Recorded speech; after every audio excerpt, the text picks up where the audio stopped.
Good afternoon, everyone.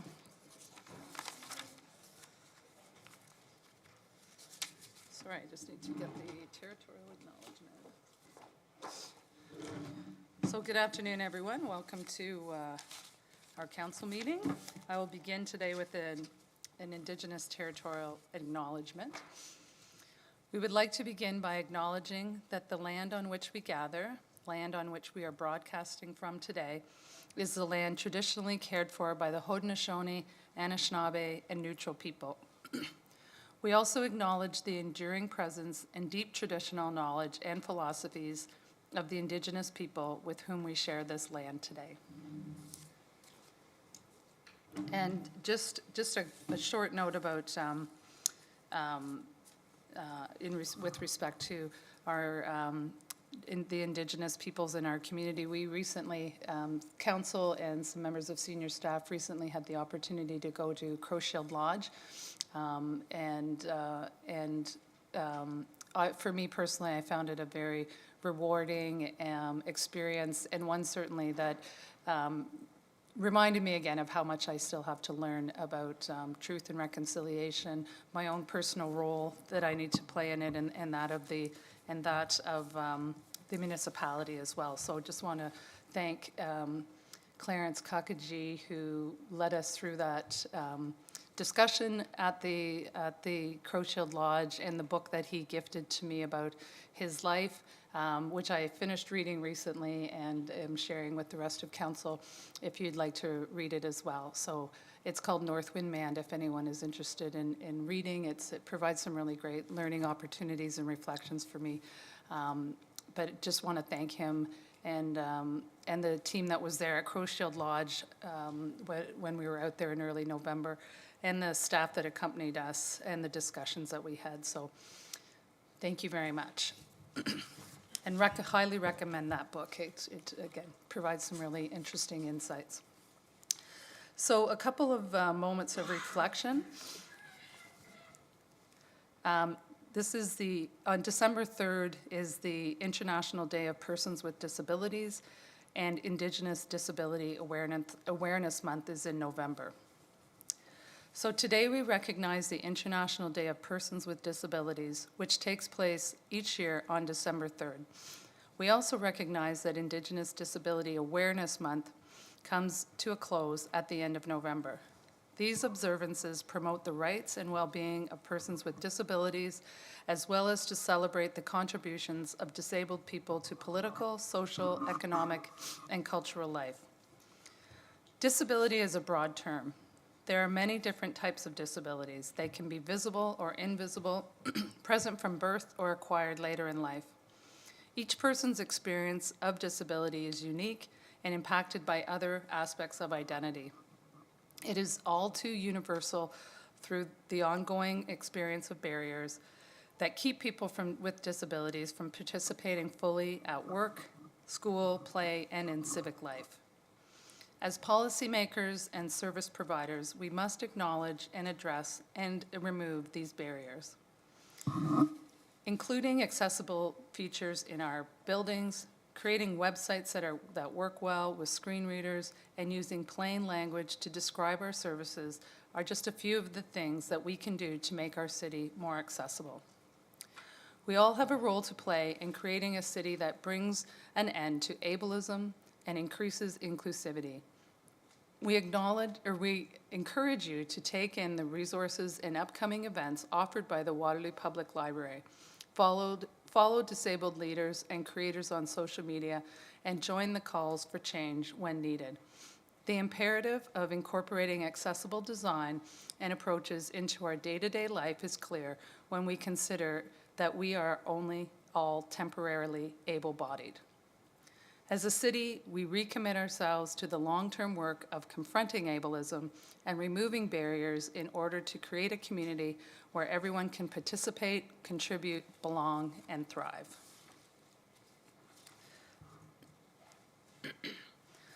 So the second statement and moment of reflection today is about the passing of former councillor Morty Taylor.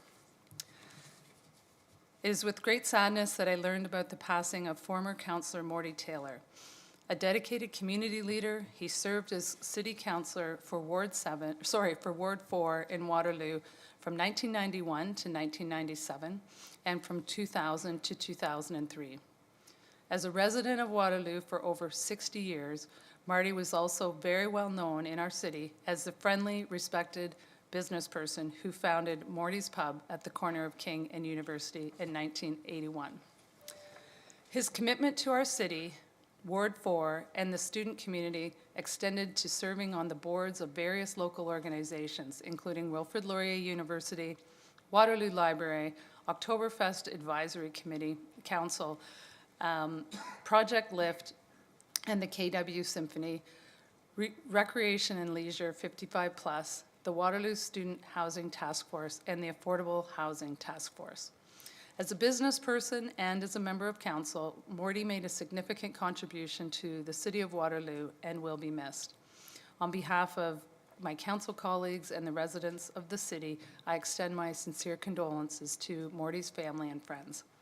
Flags at the City of Waterloo's facilities will be at half-mast in memory of former Councillor Taylor until sunset on November 27th, 2023.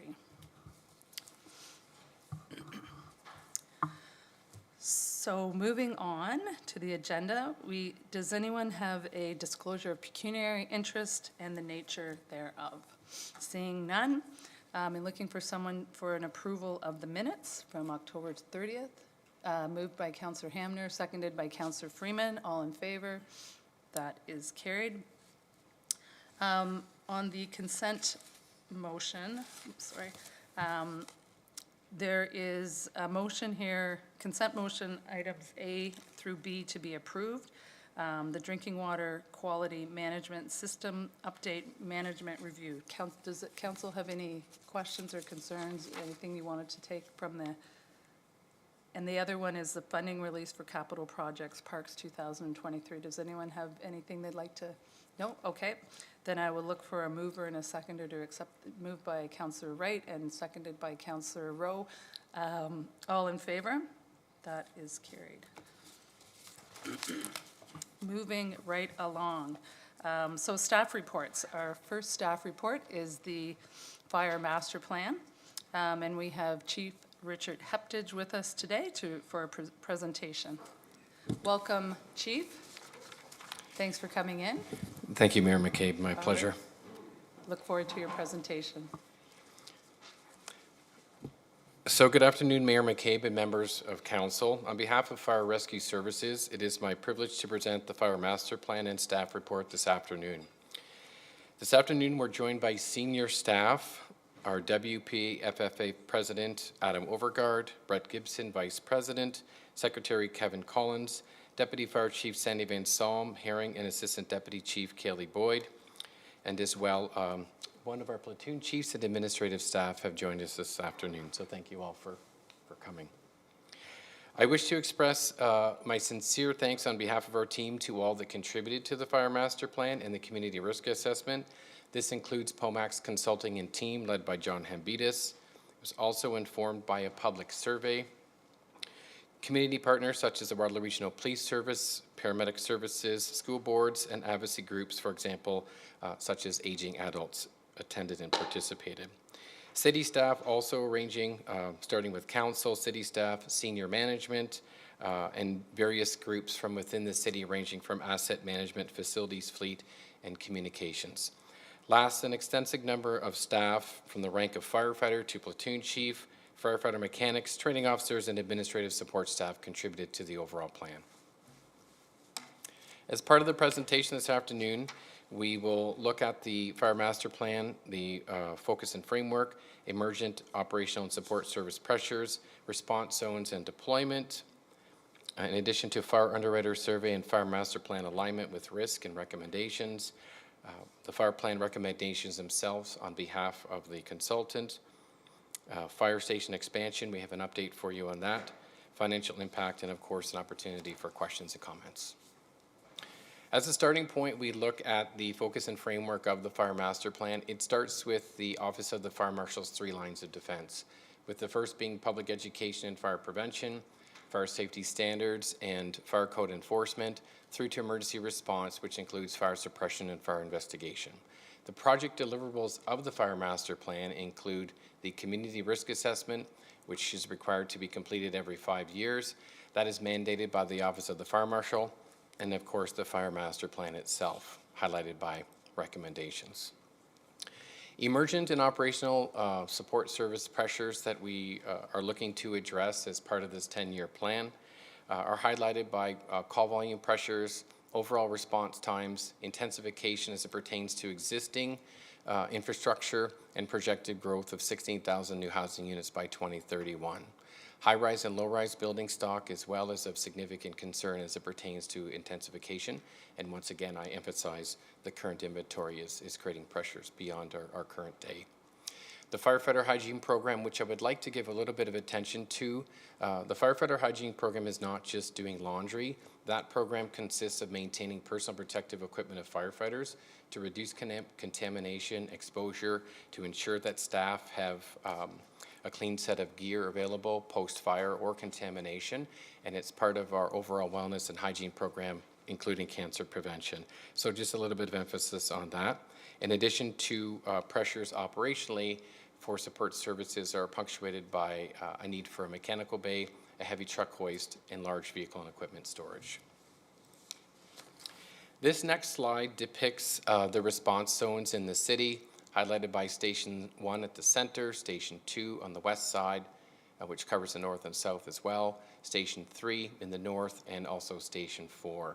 By the numbers, the stations really highlight a number of characteristics by the number of staff that are located in each station, the number of trucks and resources and equipment, and call volume is at the centerpiece of discussions as well, with Station 1 seeing the greatest number of calls, up to 50% of our total call volume. Station 2 is a close second, followed by Stations 3 and 4. Much of this has to do with density and intensification. This next slide was also presented in June with the previous staff report. Risk areas and response challenges highlighted by Fire Underwriter Survey in 2019 and also by the current consultant. We know that Station 2 has the greater density. There is more significant growth occurring in different ways on the west side. That would be our number one risk as it pertains to response capacities, followed by Station 4 in the northwest end. And that particular location, though there are response delays, is less intense as the latter, that being Station 2. This next slide really shows our total response requirements. Since about 2018, Council approved automatic aid agreements, and we're proud to serve both Wilmot Townships and Woolwich, or parts thereof. We respond according to our current policies, meaning that we respond in the same way to potential incidents in said areas as we would within the city. This way there's no guesswork taken out at an incident or response. The primary unit to respond in Wilmot and the north side, if you will, northwest side of Woolwich is Station 2, followed by Woolwich is Station 3 and also Station 4.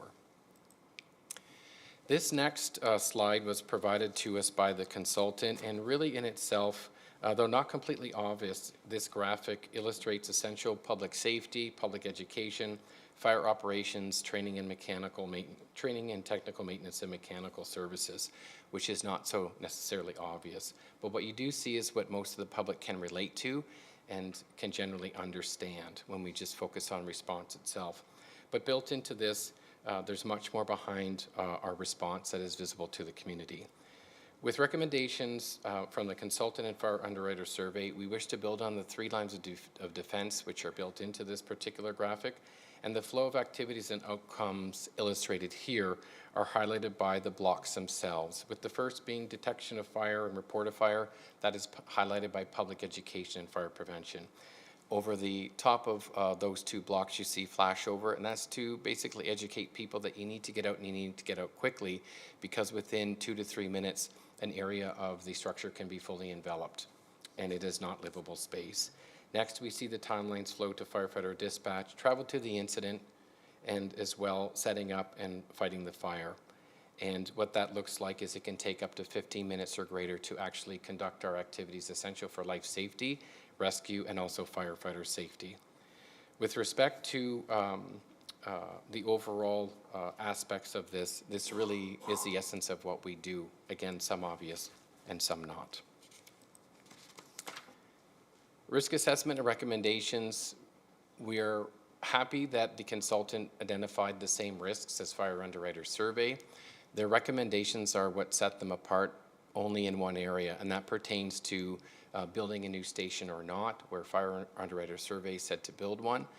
The consultants suggested to double up with an additional truck and crew out of Station 2, and also the use of a squad unit to supplement response. So it is the risk itself that is in alignment that helps with the recommendations as outlined in the staff report. And something that we'd really like to emphasize today is that both Fire Underwriter Survey and the consultant, their recommendations are based upon matters specific to public safety in the area of fire response and needs and requirements with respect to. The Fire Master Plan recommendations, there are 7, and there's a number of recommendations that are built within some of the recommendations that we'll come upon. The first the first recommendation is about really to continue to develop the role of all staff in prevention and public education as well. This relates to the first line of defense. An increase in activities of all staff in fire prevention is what we will continue to look at as we do and have done so over time, but look at where the opportunities exist, and you'll see there are recommendations that pertain to data as well. We acknowledge in the staff report with this recommendation that it is projected that we can have a decrease in our total response to medical calls by up to 50%, which means that there is anticipated a reduced call volume. What this means is that we will continue to respond in the same way that we do today until such time that it's proven otherwise with MPDS or other ways to reform such calls. With this particular opportunity, we look at as if a scale, if the call volume will go down, we are prepared to introduce enhanced programs and expand programs that pertain to the needs of our staff. That includes public education and prevention involving fire operations staff to a greater extent. It also means expanding training with respect to having a young workforce today and likelihood of an increased younger workforce over time, subject to Council's approval and the hiring of additional staff. What we will also look at doing is enhancing things such as tactical pre-plans and technical maintenance and mechanical. All of these areas are points where Fire Underwriter Survey identified we are eligible to increase our capacity in those areas to potentially reduce residential and commercial insurance. So these go hand in hand, and it's something that we're paying very close attention to, in particular with fire safety risk. Number 2 is... Chief, sorry, I hate to interrupt, but we had 10 minutes for this, and we're going beyond that, so... Okay. Yeah. Sure. I mean, if council, with council's indulgence, he can continue? Yeah, okay. Okay, thank you. I'll make it quick. So recommendation number 2 is about staffing and the use of Station 2 to accommodate additional staff. Number 3 is looking at Station 1 with respect to its existing state. What can we do? This is identified in a later recommendation that we can expand upon for the use of Station 1. Recommendation number 4 pertains to the use of data, which we currently use.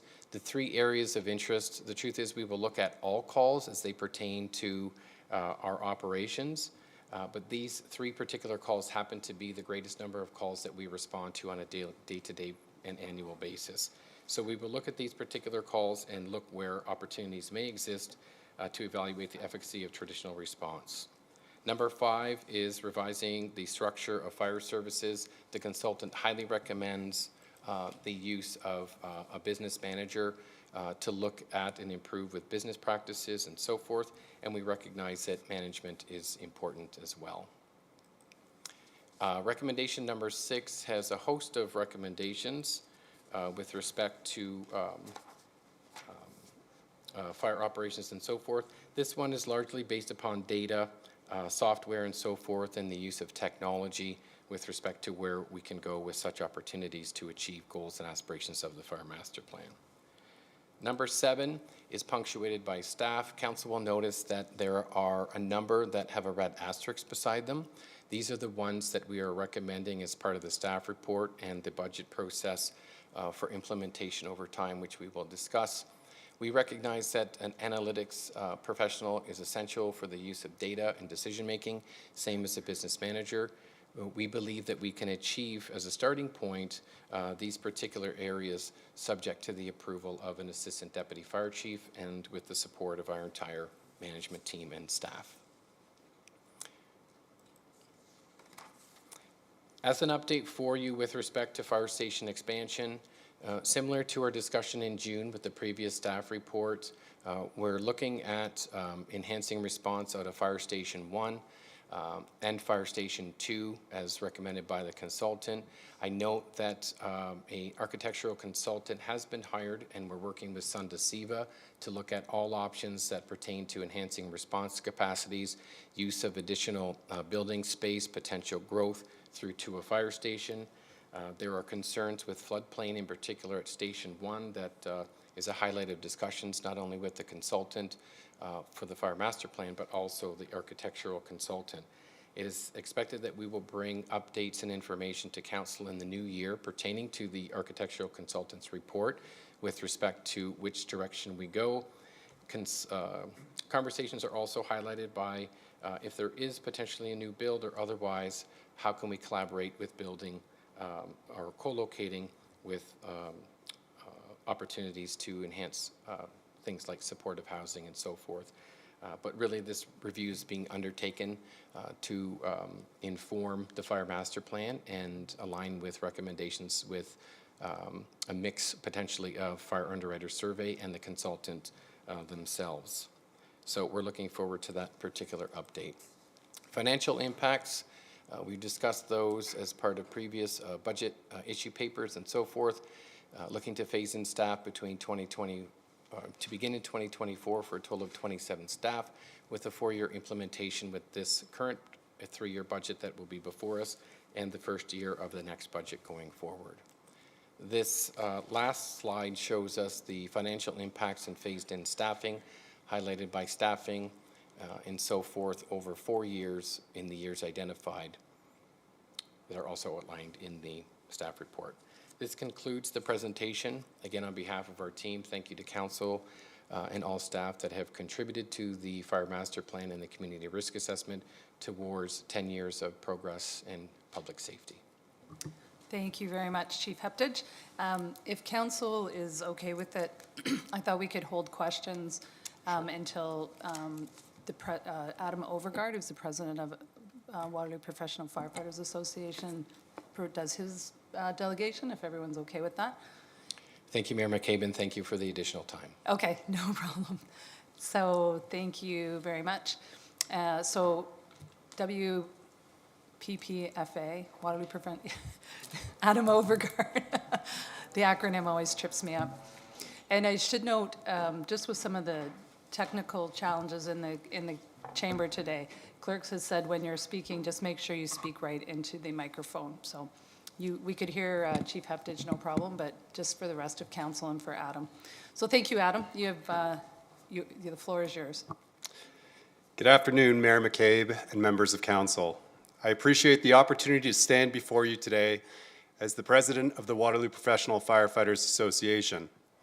It's an honor to represent the firefighters of our great city who dedicate their lives to protect this community. They are dedicated, they are skilled, and they are committed to our city's collective mission.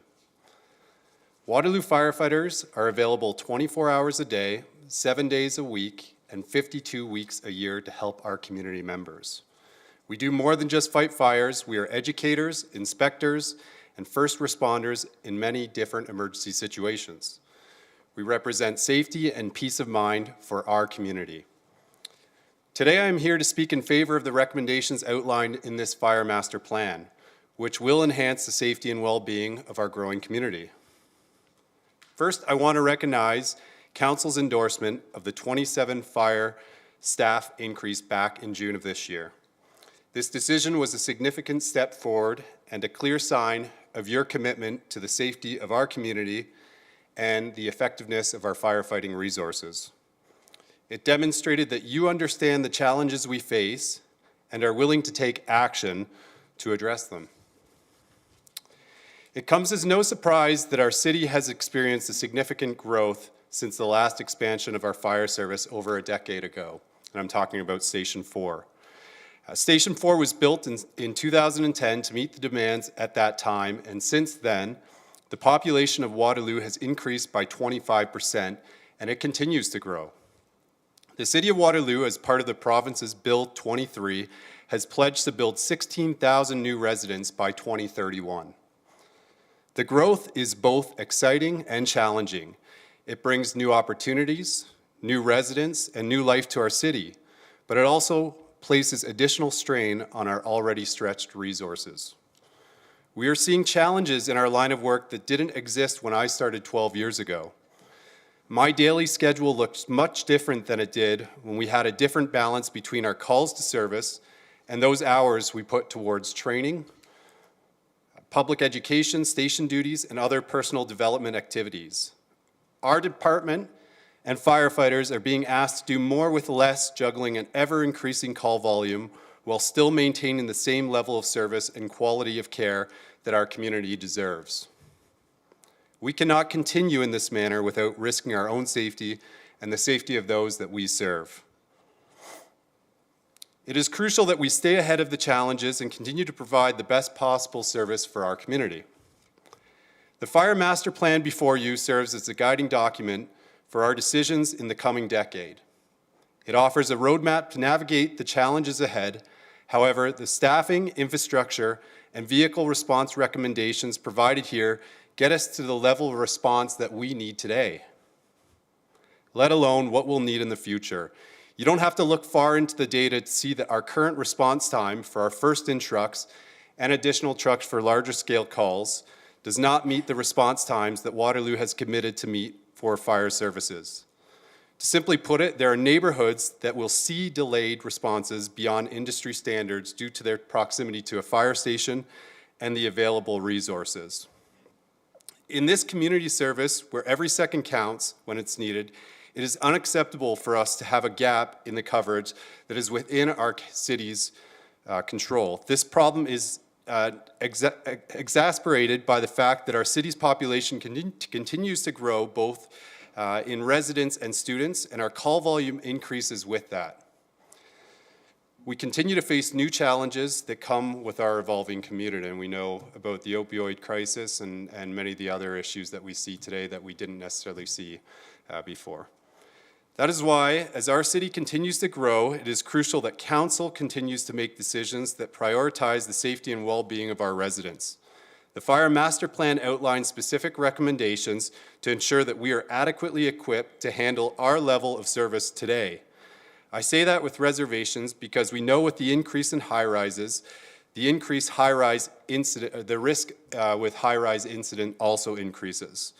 Our current staffing levels do not meet NFPA 1710 standards for high-rise responses, but it is something that we need to plan for and consider as we move forward. As members of Council, it is your responsibility to decide how safe our community will be. You have a choice to make. This choice is between an effective and adequate level of safety or something less than that. There is no in-between when it comes to fire safety. While I stand here in support of these recommendations, I also want to stress that this is just the beginning. If services don't increase to meet demand, it's only a matter of time before we have a problem. The fire department is not just a cost, it's an investment in protection, an investment in our community safety, in our homes, and in our lives. We need to ensure that when a Waterloo citizen calls 911, they get the service they need and deserve. Whether it's a medical emergency, a fire, a natural disaster, or one of the many types of medical emergencies that we respond to, our citizens should be confident that help will arrive promptly and be equipped to handle the situation effectively. We are looking for your support to ensure the safety and well-being of our community members, and we will do our part to continue to provide the best service possible. As a dedicated firefighter and association president, I ask for your support of these recommendations, not only for the safety of my members, but also for your constituents. As a proud citizen of Waterloo, I appeal to your sense of community and safety, urging you to support these recommendations for my family and yours. Together, we can make Waterloo a safer and stronger community for all. Thank you for your time and consideration, and I'm available to answer any of your questions. Thank you very much, Adam. Appreciate the, you taking time to present to us today and for the work that you do and your members do on behalf of the city and our residents. Excuse me. Thank you very much. So we will open the floor now to questions. Should we start with questions of the chief or just, I would recommend the delegation before. okay, yeah. so we'll start with questions from Mr. Overgaard then. So we'll turn it over to you, council. Are there questions for Mr. Overgaard? Yep, Mary Lou, go ahead. Or sorry, Councillor Rowe, go ahead. Through you, Chair. Thank you so much, Adam. Actually, this could be for you and for the chief. I was reading through the report about hazards and community hazards, and also then the impact that this could have on firefighters. I have a very specific example in mind, and I'm wondering how you consider hazards in the future and when the plan is here, when you're considering safety. One being that, as you say, our population is growing quite considerably, as is the shift to EV vehicles. So in my example comes just from a Ward 6 fire where there was an EV vehicle on site, and the concern being what risk does that pose for firefighters? Is that in consideration now as an additional change, an additional concern? And then how do you look at that through the future? So you have the 10-year plan, but how do you incorporate something that we maybe don't know the exact extent of yet? I'll do my, through you, Mayor, I'll do my best to answer that question from my perspective on the job. And this is one of the challenges that I'm speaking about is, we do have that increased call volume where it's taken away from our training, the quantity and quality of our training. Obviously, when you get pulled away, we are here for the community. That is our primary role, is to respond to emergencies. But when something like EV fires comes up, we want to ensure that we're trained to the level that we should, that we can handle that. So two parts is the training. We have a great training division right now, but it's becoming more difficult to train all the firefighters to the level that we need to be at to deal with these very specific scenarios. The second part to that is the equipment. This is an evolving matter that's coming up that we're seeing across the world with the expansion of EV motor vehicles, I guess, or electric vehicles. And we see different tactics that departments are taking to resolve those. Obviously, it's not very easy to put out a battery fire. And so I believe our department and our management team can probably speak to this a little more clearly, but we look at how we can handle those situations. So we use our members. I mean, there's people with electric backgrounds who can provide their advice and experience and skills. We look to the industry standards. There's lots of recommendations that are coming out right now between the provincial association, the fire marshal's office on how to deal with those battery fires. And so it is an evolving thing. We just want to make sure as firefighters that we're prepared to go to those calls. And that's the problem, is there's so many things that we respond to, and we're proud of that.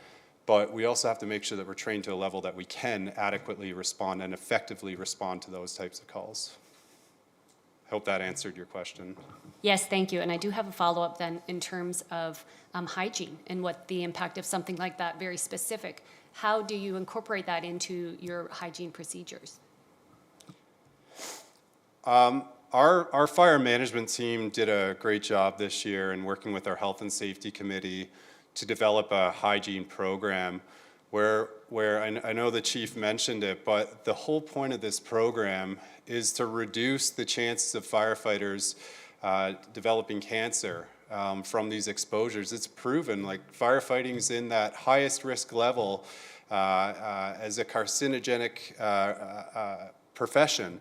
And so this hygiene program has been built into our response. After a fire, we're not back in service. Obviously, we would respond to a call if something came up right after a fire, but we don't make ourselves available yet until we've gone to our Station 2 to get new gear, put that on, because it's been proven that the longer you have that, those toxic chemicals in the gear that you're wearing, it increases your exposure. And so we have modified, we've adapted with the times right now, we've adapted with the knowledge that's out there and the information on this. So it's going to keep evolving because it is a very challenging matter. I mean, obviously, when you're limited on your resources, when you only have so many trucks, I'll speak to a fire that we had last week.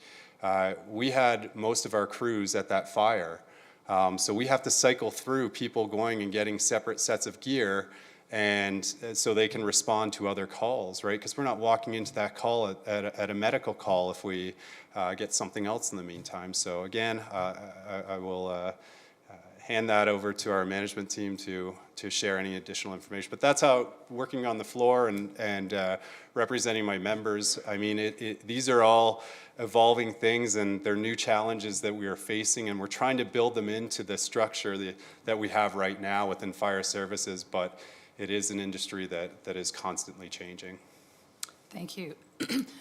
Maybe can we just focus our questions for Adam, or sorry, for Mr. Overgaard, and then we'll turn it over to the chief. Does that work? Sure. I'll Okay, continue thanks. to take notes. Okay, thanks. Councillor Hamner.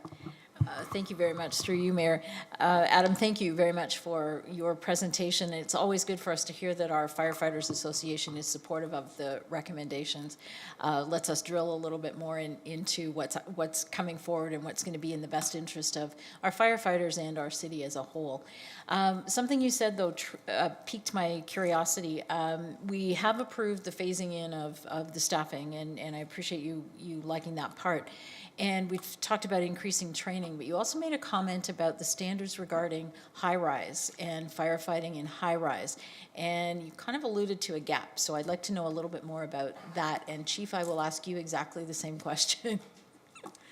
Yeah, I feel for the challenges that our decisions that our council has to make decisions on, things like increasing staffing levels. There's obviously a huge cost that comes to that, but from my perspective and my members' safety, which I know is on your mind as well, we can't respond other than using our allied agencies to a high-rise fire to the NFPA 1710 standard.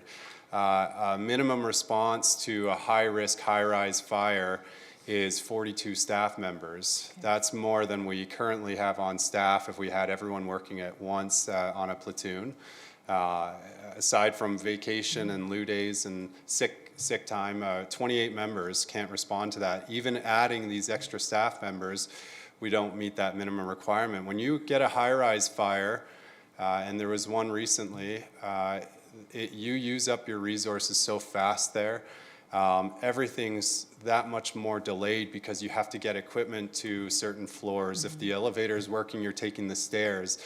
By the time you get there, your crews are exhausted. Like, there's a reason the big cities respond with that many firefighters. You'll see a ton of fire trucks outside of those fires. Whether they're using all those resources or not, I'm not sure. But yes, that is a gap, and obviously we have a mutual aid agreement that would rely on Kitchener in those circumstances. But when NFPA speaks to the initial response, those are people that are on scene within a certain time frame. We can't meet that, and nor would I be standing here asking my council to meet that right now. That's a huge jump forward. But as we make decisions on adding more high rises to the city, these things should be considered, because the more high rises you add, the increased risk there is. Thank you for that. That was hence my question. I appreciate the agreements that we have with the cities around us.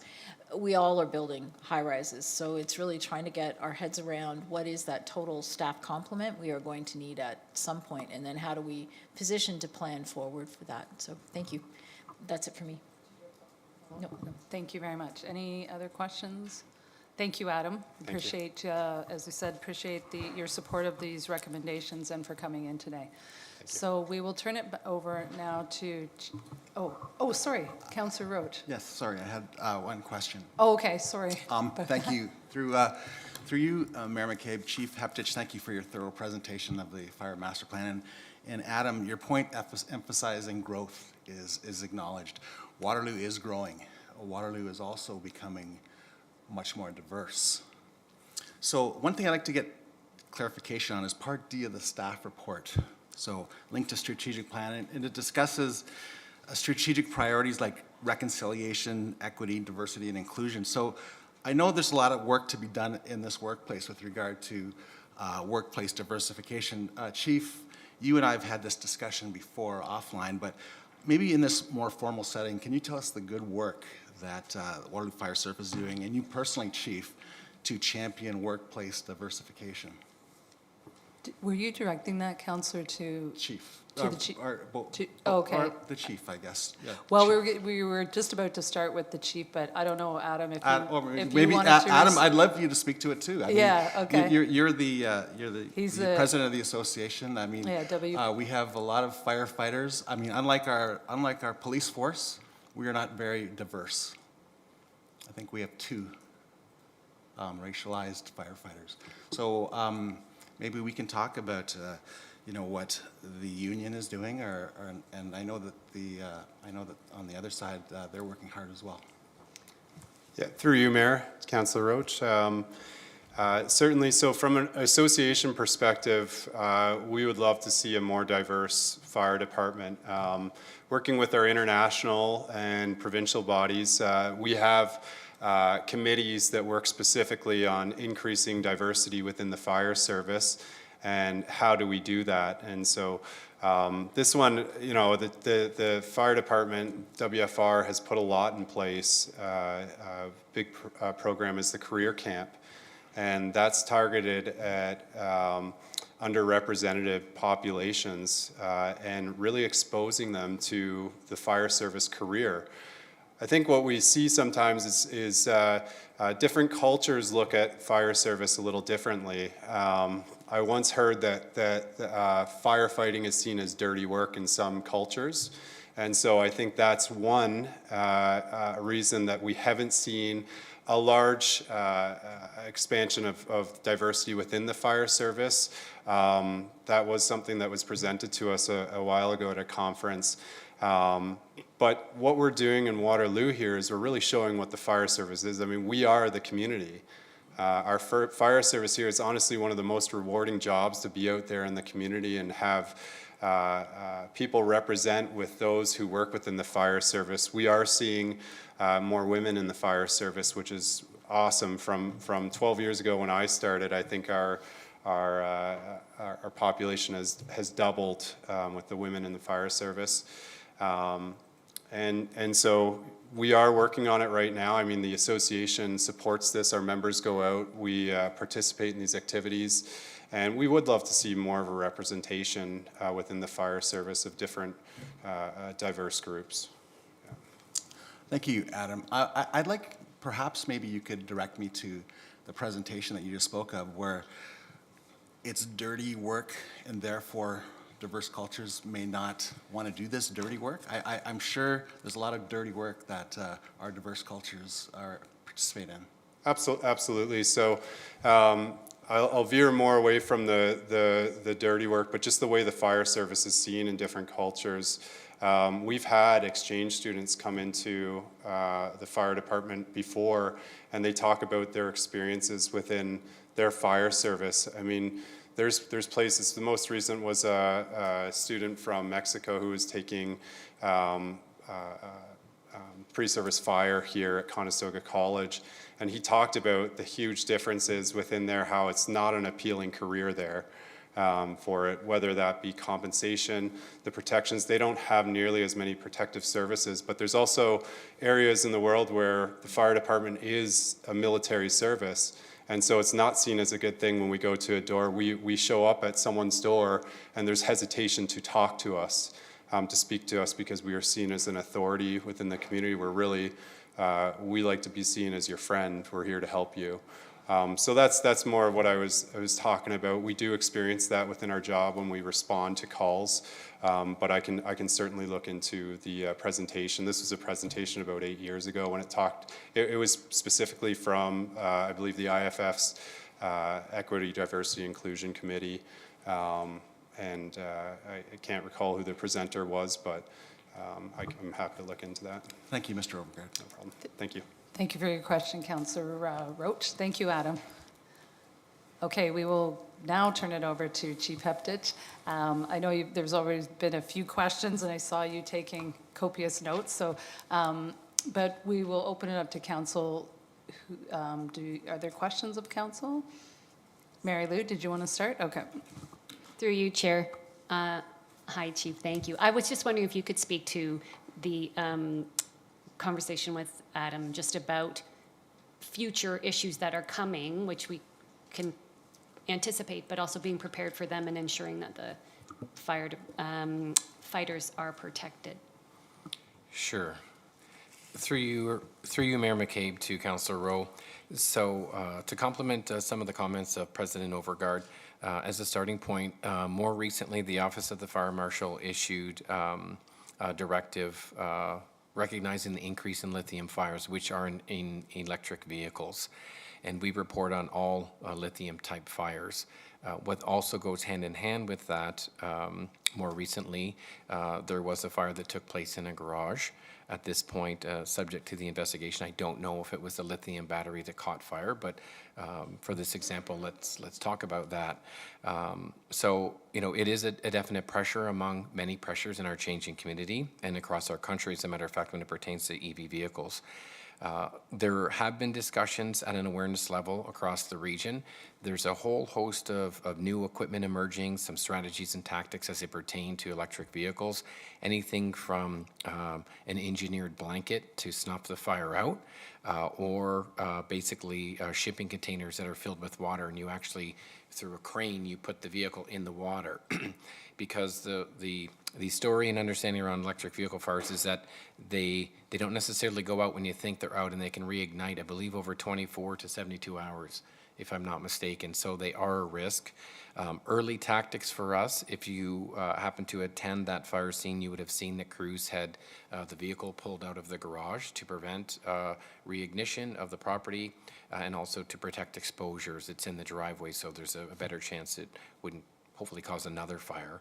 But that said, we're looking at different types of equipment with respect to leveraging staff that have knowledge of electricity. That comes into play. And really, you know, not to overplay it, but it does go hand in hand with the pressures we have in alignment with recommendations of the Fire Master Plan. And that being, in this case, with exclusivity, the Chief Training Officer, because there's so much going on with our current pressures, time, and growth of staff, both now and in the future. That position is integral to help organize and make sure we stay current on top of trends such as this. I think you also talked about firefighter hygiene, if I may speak to that as well. You know, with respect to the firefighter hygiene program, we take an all hazards approach. So gear, personal protective equipment that goes on a person's body, obviously, we treat as with an all hazards approach. So it could be a stove fire, a cooking fire, and staff are encouraged to change out their gear because it's considered contaminated. It goes through rigorous cleaning processes with a professional extractor machine that has to have proper temperatures, proper soap, and also annual maintenance of everybody's gear gets assessed by a third party, and that goes hand in hand with hygiene. So very important to cancer prevention, and if a person is exposed to an electric vehicle fire, they will very likely change their gear for the same reasons. Thank you very much. You're welcome. Thank you, Councillor Rowe. Questions? Actually, before I go to you, Councillor Wright, Councillor Roach, you had said that you had the same question to Yeah, the basically, chief. I had the same question, and maybe Chief Heptich, you can tell us a little bit about what your involvement with the college and the camp that President Overgaard had mentioned. I don't know if that's you or if it's your group, but I'm really interested in hearing about the workplace diversification. And yeah, if you could tell us anything. And I'm still, President Overgaard, thinking about how it doesn't attract diverse populations because it's dirty work. You know, I see a lot of diverse people doing a lot of dirty work. But anyway, Chief, you can help us out. Thank you. Through you, Chair McCabe, to Councillor Roach, really the starting point for this is you're right. There is work to do.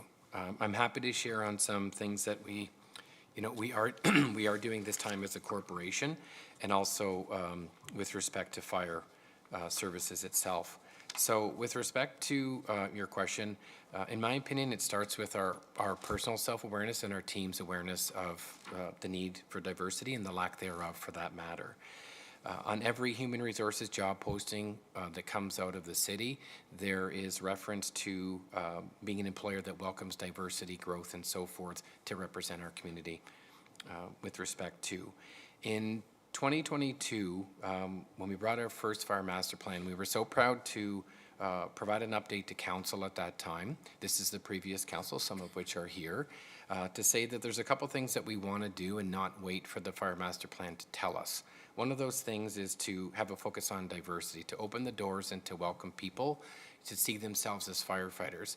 And in my experience, in talking with diverse candidates, people that express interest, they don't see themselves in the job. And I heard that first in an interview, and it near broke my heart to think that that's the reality, toward understanding and what we can do about it. But we started the Emergency Services Career Camp in September of 2022, and that is tailored at this time to high school students, I believe ages 15 to 19 years of age, as a starting point to show them all the parts and pieces of fire service, what we do, how we do it, meet members of our team.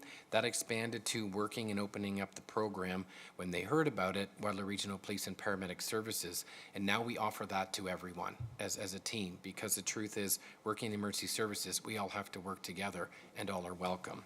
So 2023 marked our second year. It was a great success, and we will continue to build upon that. The other aspect of my involvement is I have the privilege of being the chair of the Program Advisory Committee, chair at Conestoga College for their pre-service firefighter education and training program.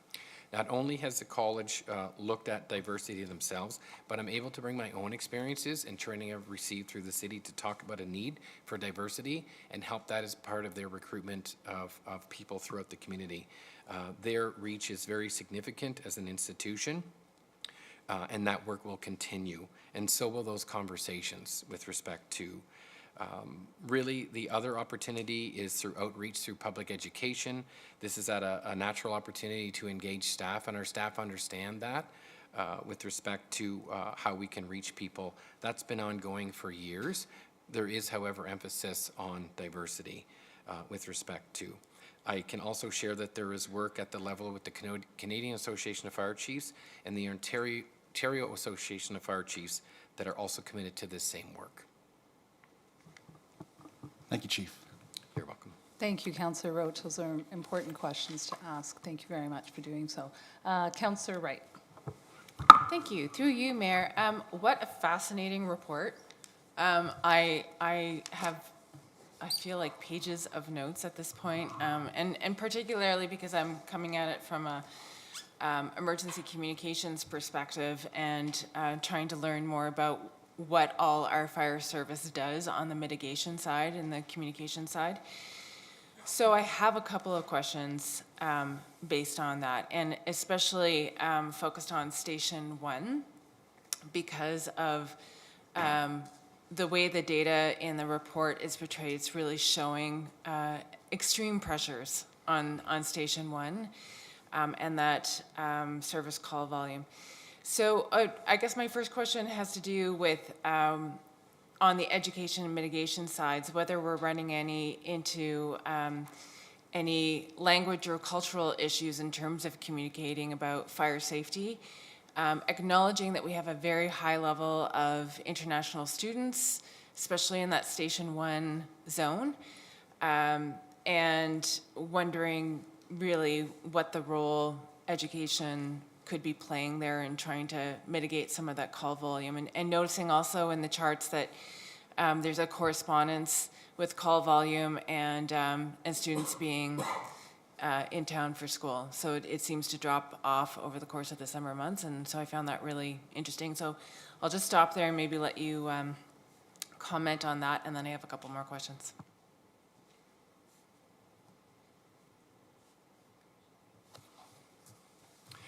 Thank you. Through you, Chair McCabe, to Councillor Wright. Thank you for your question.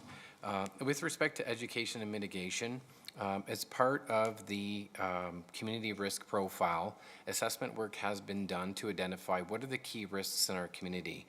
And that particular profile identifies the need to enhance publication overall. As we center in at this point to international students, English as a second language and so forth, it slips my mind right now, but the recent voice software and access was recently introduced by the city, and we've actually already used it on a call. I'm quite certain about that. So that is a great step forward with respect to communication. One of the things we also have done well over a decade at this point now is worked with Wilfrid Laurier University, and during the first week, orientation week, for over a decade now, we have partnered with Wilfrid Laurier and a group that actually conducts as if a student's bedroom at a residence, and we light it on fire. And then we talk about what happens. We talk about public education and fire safety. So that's not necessarily addressing the ESL piece, but it's witnessing what happens in the time it takes for that room to fully combust. If I go back to matters of public safety, the number one cause of fires is cooking fires. And we know that certain cuisines and so forth cook with oil at very high heats, and it's subject to cooking fires. So there's time spent on educating students in particular on cooking fires, even our public and so forth. And part of our outreach, we do door-to-door on an annual basis for decades, where we go door-to-door and we provide literature to all persons and have conversations about fire. Sometimes we'll check smoke alarms and so forth. Those properties can include students. Those properties can include all populations in our community. We also have various resources for staff to share different types of languages, mainly predominant ones, with respect to literature that can help them understand fire.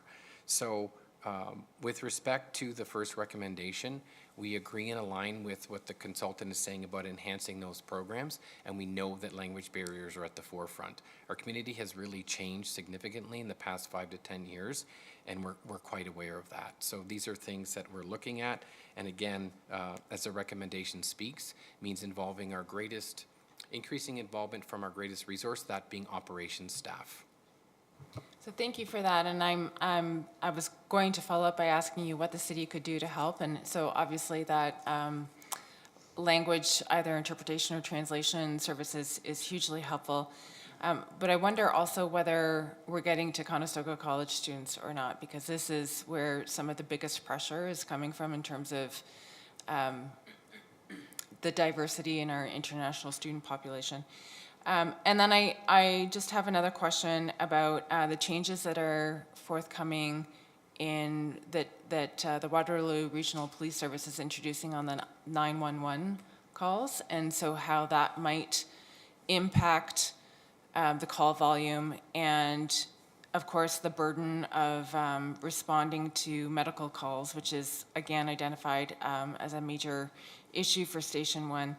And noting the comments in the package that refer to Ottawa Fire Service and the way that they're trying to triage medical calls. And just wondering, will that be part of this sort of recommendation approach where we're trying to get through maybe some of the mitigation on what you actually have to respond to?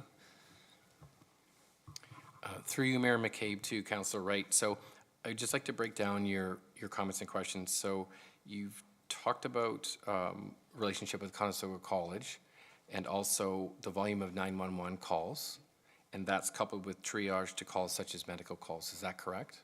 Okay. So as part of the Conestoga College in particular, we know that, specific to your first question and coupled with this one as well, we know that our greatest ally and asset is integrating with the schools, and we know there's work to be done with both Wilfrid Laurier, with University of Waterloo and Conestoga College in particular. That absolutely will be part of it. There are existing relationships. Can they grow greater and have a greater impact? Absolutely. And again, that's outlined not specifically, but the way that we can do it is outlined in the recommendations. With respect to 911 calls, the public safety answering point is with police, and every 911 call goes there. Then calls are directed either to the Central Ambulance Communication Center or Fire Dispatch or both. So if we break that down a little bit, so I know in conversations with Chief Riches of Paramedic Services, he has shared that MPDS, or Medical Priority Dispatching, will arrive in the region of Waterloo within 2 years. That was about 4 to 6 months ago, so we can expect that in the next 18 months. As part of Medical Priority Dispatching, we know that the types of questions will be broken down or expanded upon to determine what's the level of emergency, who goes and who doesn't. As it pertains to medical calls, just because MPDS is coming in the next 18 months doesn't mean we're not going to look at these call types now. And we have committed to checking back with Chief Riches in new year to have that conversation in view of the fact that we're developing a fire master plan right now. We're aware of these pressures and we will address them as a whole. As it pertains to the medical calls themselves, it's going to be something that all councils will look at and really, with my understanding, have a say with respect to the level of service that happens and what calls we don't go to. I would like to say, however, with every call that we respond to, not just medicals, we're only as good as the information we get from a 911 call. And that's not to criticize the caller because they're typically under extreme pressure, and sometimes we just know that there's a problem. That's the essence of tiered response, which is why police, fire, and ambulance respond to such calls known as an unknown. The reality of it at the end of the day is that we typically, in view of life safety, public safety, and firefighter safety, or you could add to that responder safety, there's a fine line on what we shouldn't respond to with how many resources, how many people, and how often. If I give one example, I know we're talking about medical calls explicitly as per your question, Councillor Wright, but in the last about 6 weeks, we've had two calls for an automatic alarm, which means, in this case, high-rise structure. They have an alarm panel, and they have a fire and life safety system that is monitored 24 hours. It goes right to an agency or a third party, and then it goes to dispatch. Very efficient. Those 2 calls that would have been shared with council and senior management, as we do, came in as automatic alarms. There was no report of fire.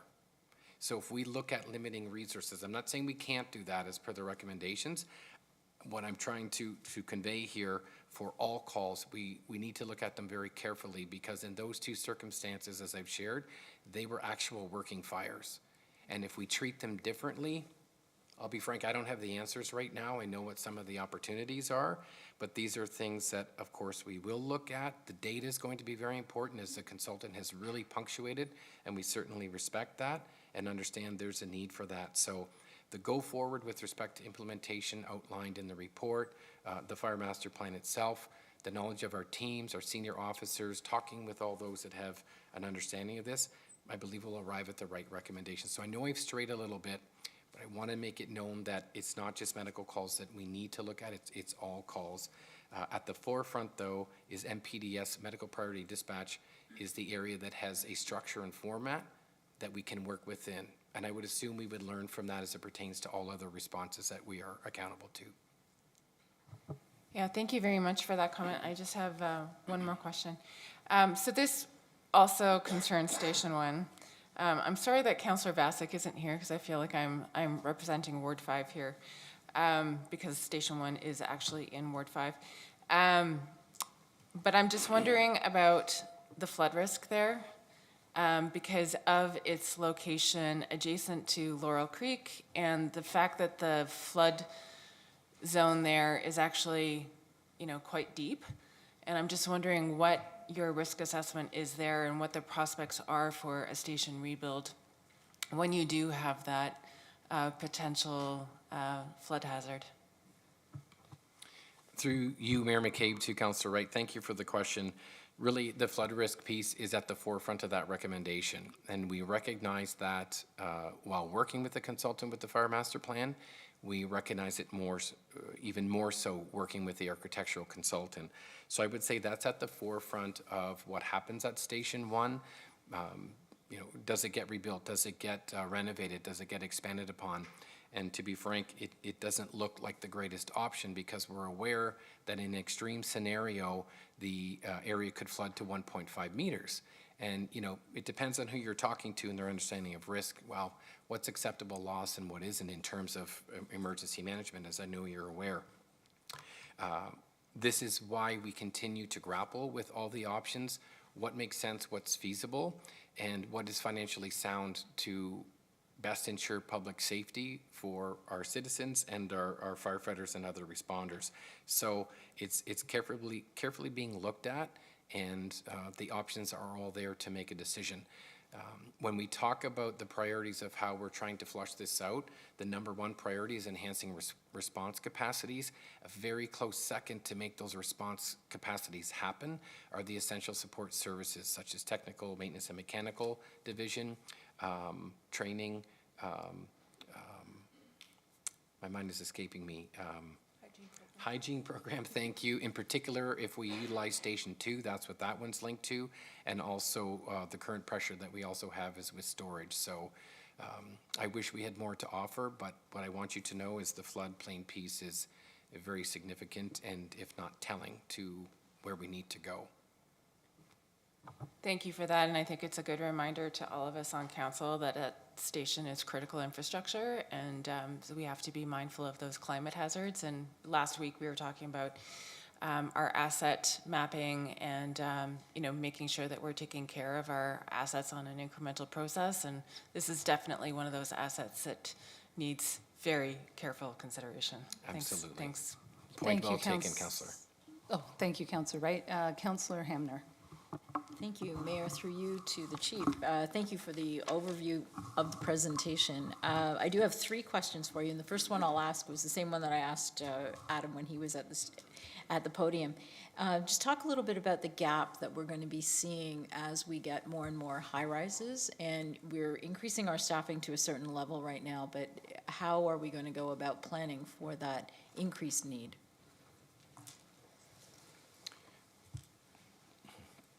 Through you, Mayor McCabe, to Chair Hanmer.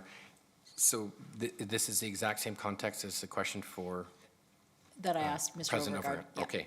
How are we going to prepare? So to start with, in general terms, the essence of it is built into the recommendations of the Fire Master Plan, as in response capacity, station locations or relocation, staffing and equipment and resources, as we've talked about.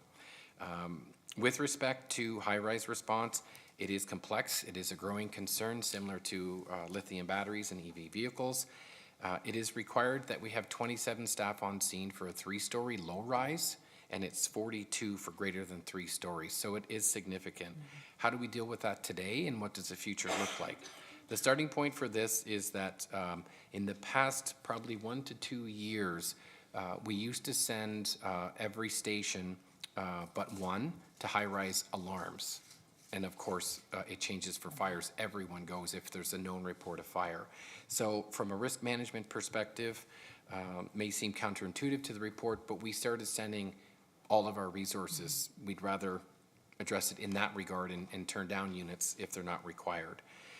So that was the starting point several years ago. We also rely on mutual aid.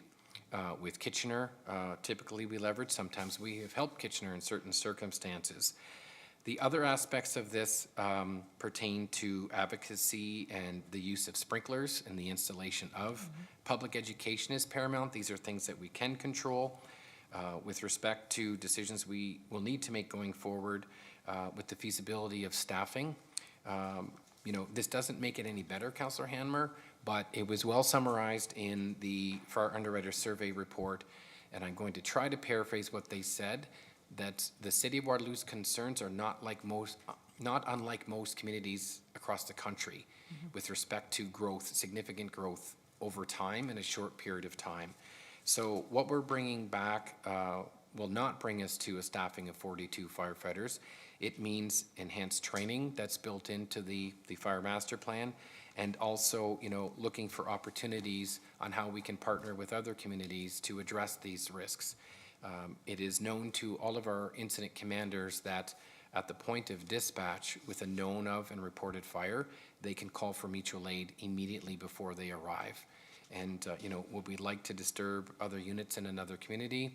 No, but we'd rather be wrong and send them back before they get there or shortly after they arrive to make sure we have the resources we have. I would say so far we're managing well, but that doesn't mean that the risk isn't there and it won't continue to be there.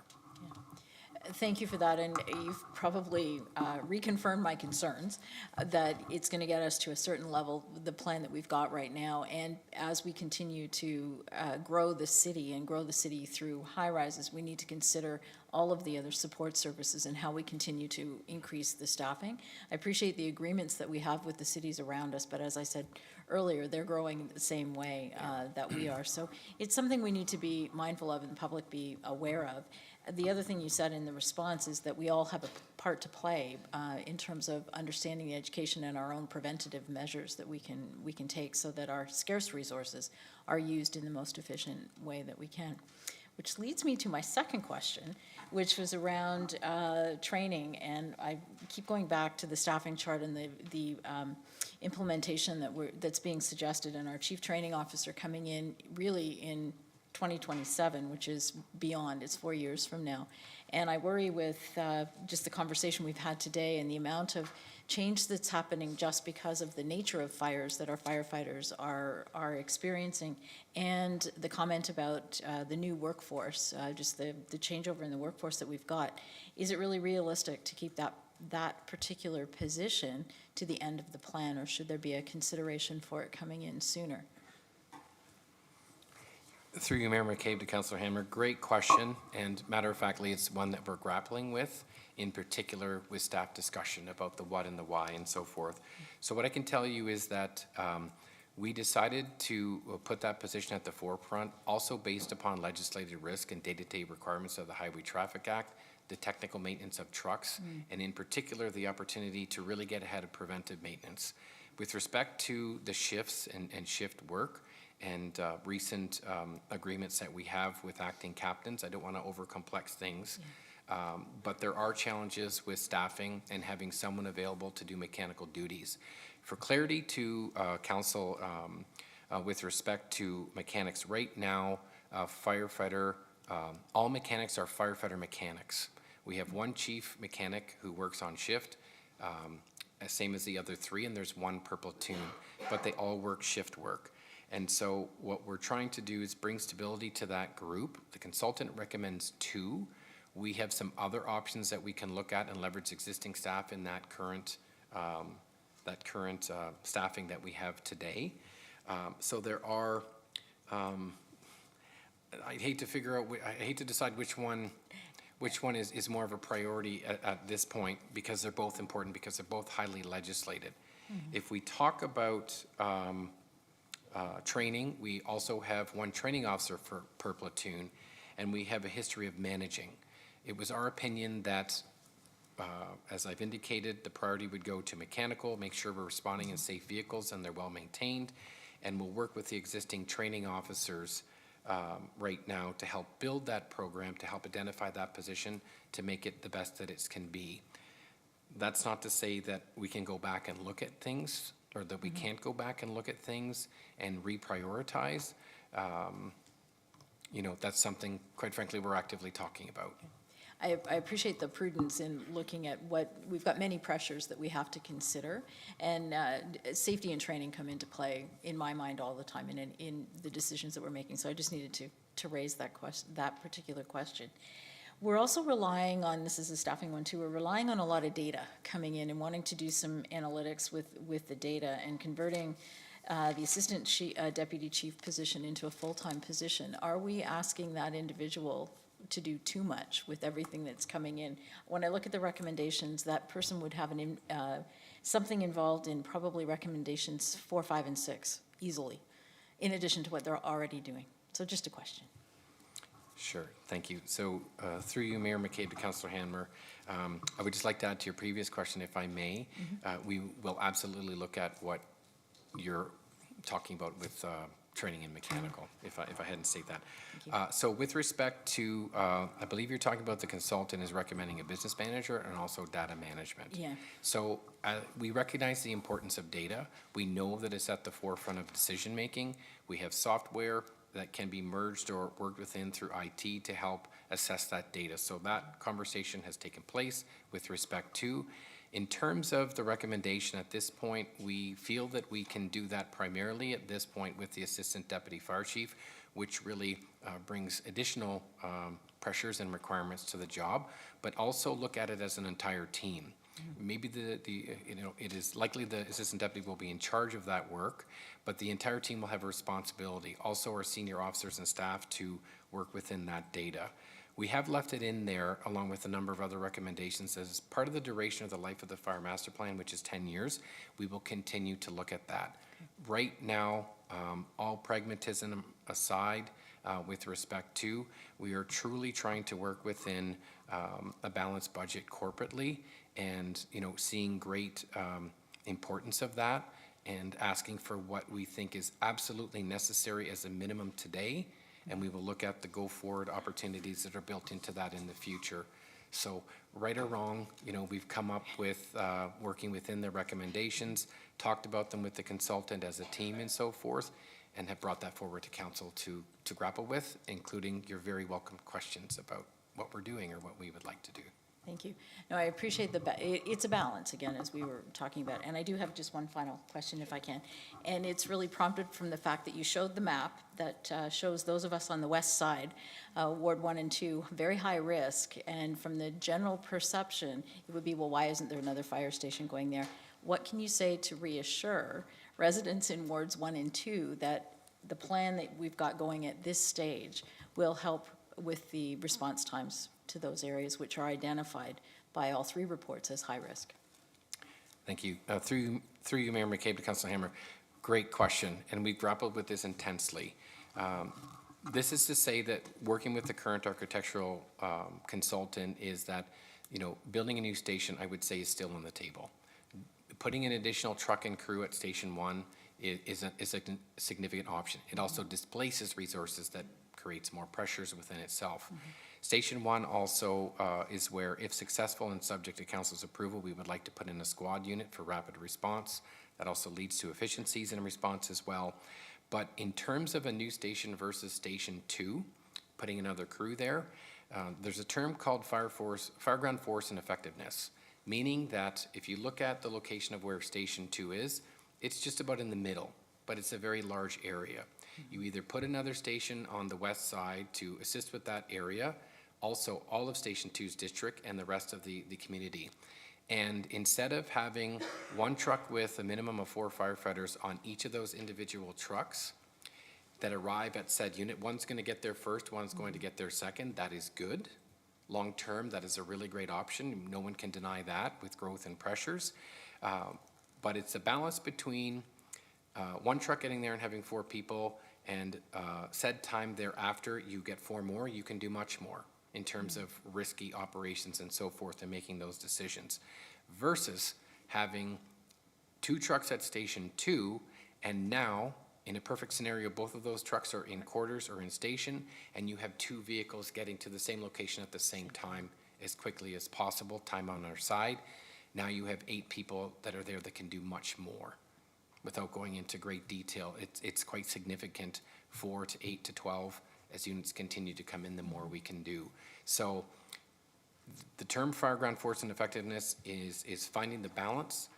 We can accept the counselor, or sorry, the consultant's recommendation, but we're also looking at what's available feasibly and what makes the most sense in terms of the prospect and possibility of a new fire station.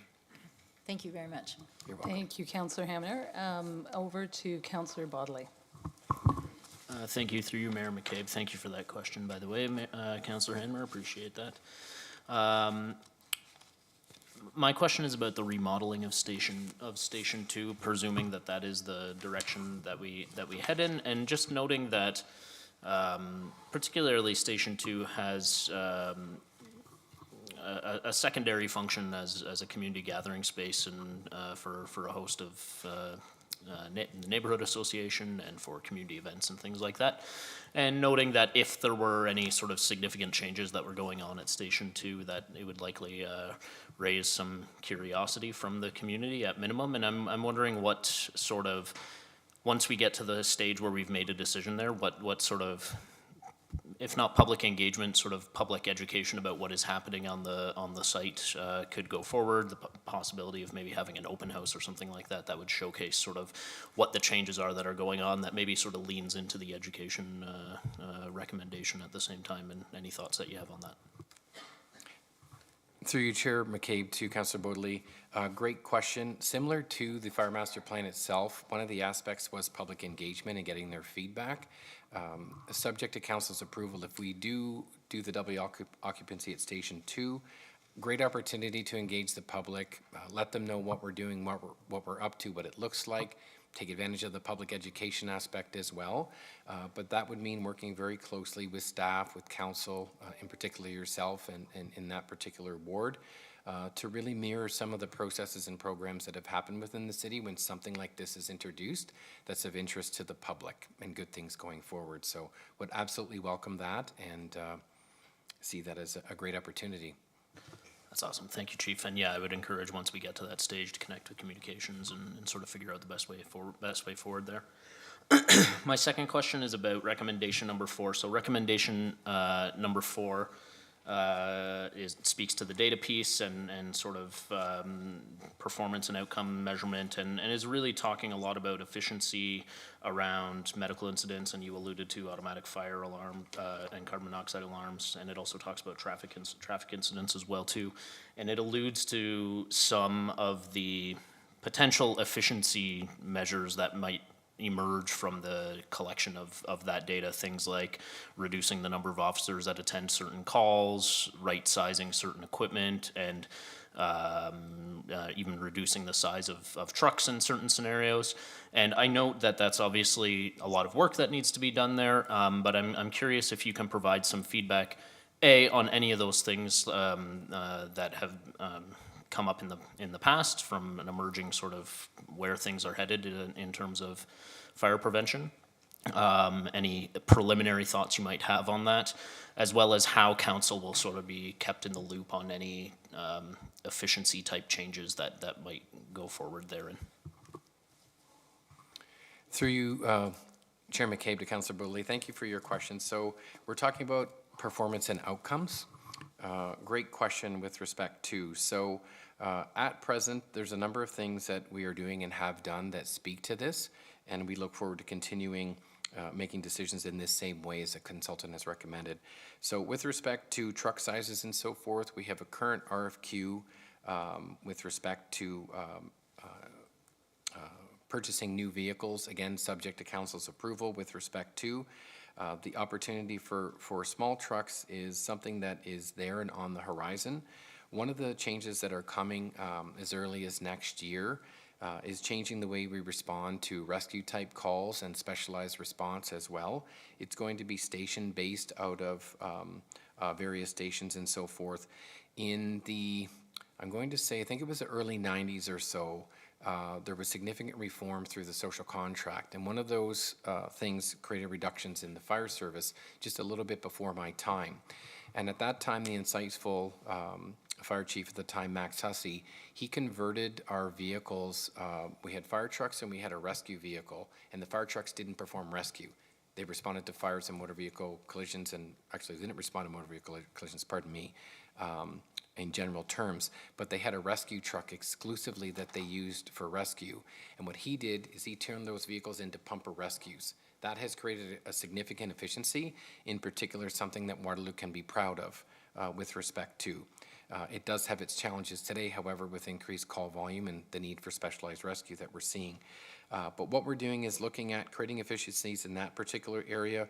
Do we need extrication equipment on every vehicle? Do we need, how can we leverage the current squad unit, which for us today is a repurposed pickup truck that is usable in some terms, not necessarily what we're looking for as part of the Fire Master Plan.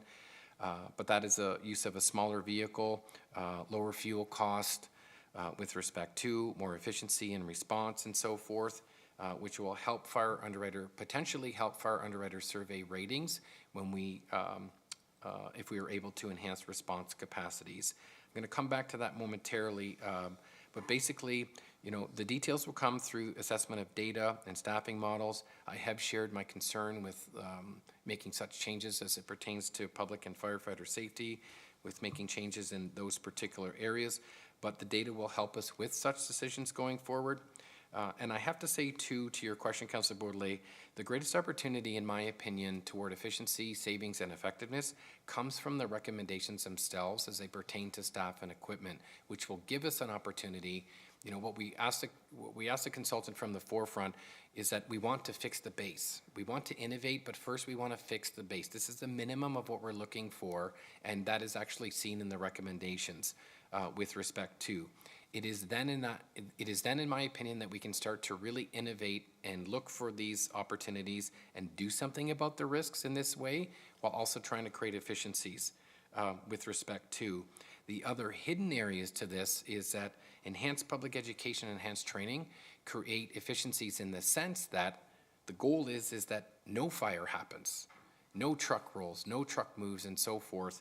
And I think that's some of our greatest opportunities. How we measure that will need to be done over time, but that's also complementing the recommendations as the consultant has so indicated. I want to touch back on the Fire Underwriter Survey.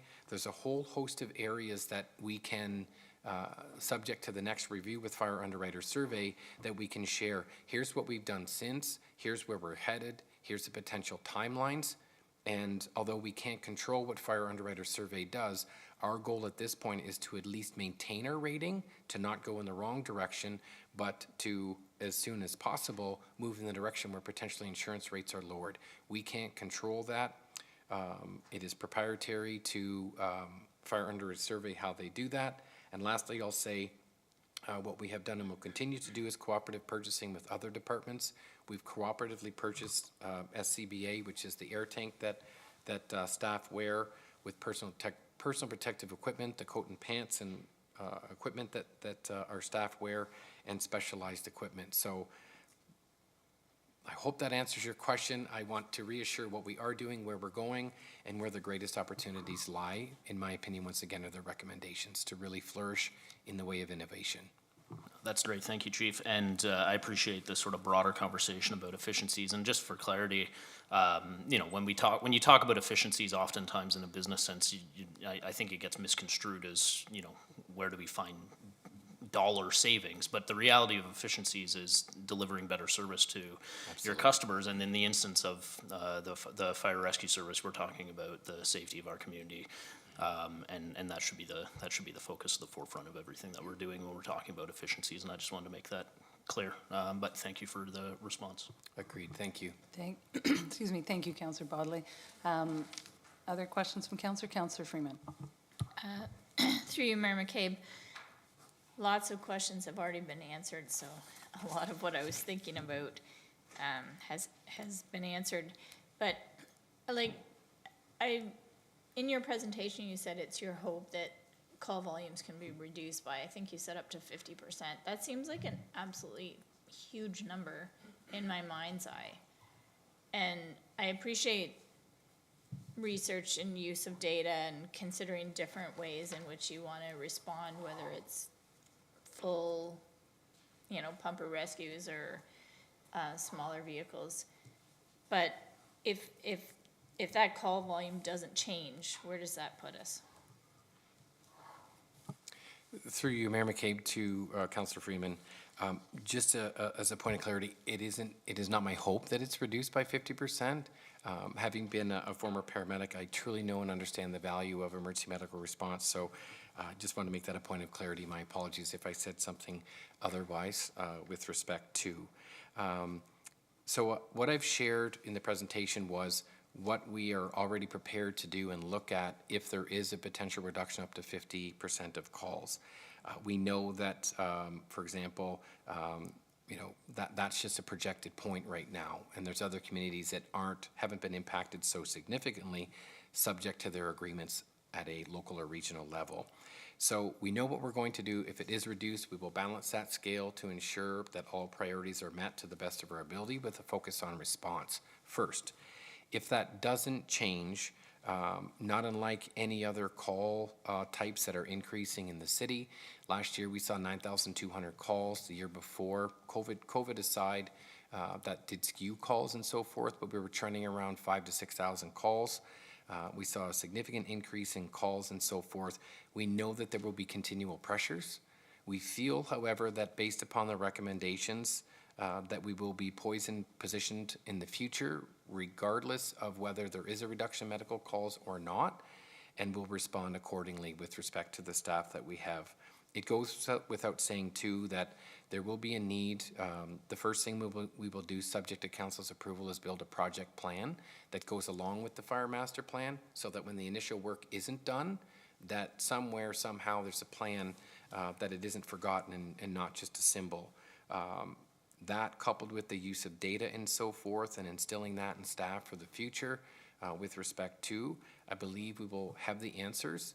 And, the hope, I will say, is that this does in fact hold us steady and in good service and to the public for the next 10 years. That is subject, again, to many variables, as we all know. I do hope that answers your question.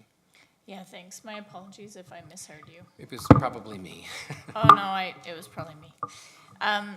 So in this 10-year plan, does it also recognize the projected densities of undeveloped lands? So, for example, you identified some areas in Station 4 in the Station 4 area that are currently underserved, and of course there is land in Station 4 area that is designated as future development. So does this plan look at that? And for example, again, I don't know if it's in Station 4 area, but all the new applications that are in the development hopper right now for the Inn at Waterloo site, the former Conestoga College site on Weaver Street, the former Kraus Carpet site, I guess that's Station 3, obviously, it's almost across the street. But does this plan account for that growth, or does it just forecast based on a straight, whatever, 2% growth rate? Through you, Chair McCabe, to Councillor Freeman. So the consultant did consider growth with respect to what's happening in the city and what resources are required. That, coupled with the data, helps us move ahead in the future. But as it pertains to the pressures, thinking back, the Fire Master Plan started almost 2 years ago, and so much has changed within that time. That on top of the province's announcement and our commitment to 16,000 additional units, which puts additional pressure. I will say that we've always worked closely with planning and also building with respect to challenges we have. What does the future look like? What can we do about it? And so forth with respect to. And I would say that, in its totality, we will need to continue to look at that very closely as things move along. And it's actually identified in the building code. I don't know the exact language of it, but it speaks to the fact that, and I'm totally paraphrasing here, something to the effect of can building continue, can development continue, and does it meet fire services capacity? So those conversations need to be continue to have. More recently, ongoing conversations with planning, they were part of discussions with the Fire Master Plan as well with the consultant. We met more recently, immediately after the province's announcement to to increase the number of units in our community. So it is at the forefront, and what I can share is that we're comfortable what's being presented today to council as requested by fire underwriter survey, requested by the consultant as well, but it will need close attention. Yeah, I guess what I was really trying to hit at is that you can forecast the entire city's population, but because of the way that we've set out our official plan, we know that we're gonna have increased density in some areas and not in others. And so within Ward 4, for example, the kind of density increases we saw in the Station 1 area is probable over the next 10 to 30 years in Station 4 around King and Weber. And so it's more that it's not an even forecasted growth throughout the city. I guess that's what I'm trying to say. That I guess I'll accept the answer that it's something that you'll keep track of. Makes sense.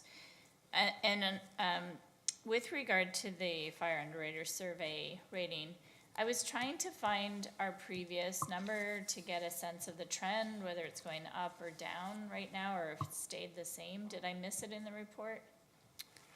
Through you, Chair McCabe, to Councillor Freeman, there is information about fire underwriter survey in the report. I can tell you from working with fire underwriter survey, our most recent rating in 2019 was the same as the previous rating. Okay, all right. It stayed status quo. Like 66% or something. Correct. I don't know about the percentage. I just Okay. know the ratings. It's from 1 through 5 that they rate, and we stayed at the same grading that is identified in the report. So I can tell you that it was maintained. Again, they made the similar they identified the same risks as a consultant, and their data would actually have come from 2018, and this with the report coming forward in 2023, and we're saying the same thing. Okay, that's great. And one of the questions, and I'm not sure if it's a question for you or others, does it ever happen when a large development is being proposed to the city? And I'm thinking of this large conglomeration of potentially 25 towers within the block of King and Weber Street in North Waterloo, that the city requests that a portion or a block within that be designated for fire services, such that a fire station would be embedded into a development of that type, especially if the service capacity identifies, basically you're building a whole ward in 2 city blocks or whatever. I'm not sure if we do that, if we should do that, if we can do that, I don't know. But it makes me start to wonder. If we've got a fire station that's in a floodplain and we have lands that we know are not in floodplains, I don't know. I don't know if we can ask. I don't know if we can change our bylaw to ask. I'm just asking the question. Do you want to direct that to maybe Commissioner Ormson? Well, it's Mr. Ormson or Mr. Dykstra or Mr. Anderson, any of the. Why don't we start with you, Ron? Thanks, Mayor McCabe. Through you to Councillor Freeman. Yeah, it's an excellent question, Councillor Freeman. I think municipal best practice is more in line with what Chief Heptich has noted through the fire master planning work, and that's to say having distributed fire stations throughout the city to provide the greatest good across a geographic area, if you will. Certainly, we do look at the risks that are posed by having intensely planned neighborhoods that are essentially composed of high rises. And there's a lot of analysis that goes into it beyond just fire response. There are many things that are included in service capacity. Making sure there's enough water is one of them for certain. Chief Heptich also pointed the Ontario Building Code as one of the key pieces of legislation that's very prescriptive in terms of life safety and initial fire prevention and suppression measures that are in the code.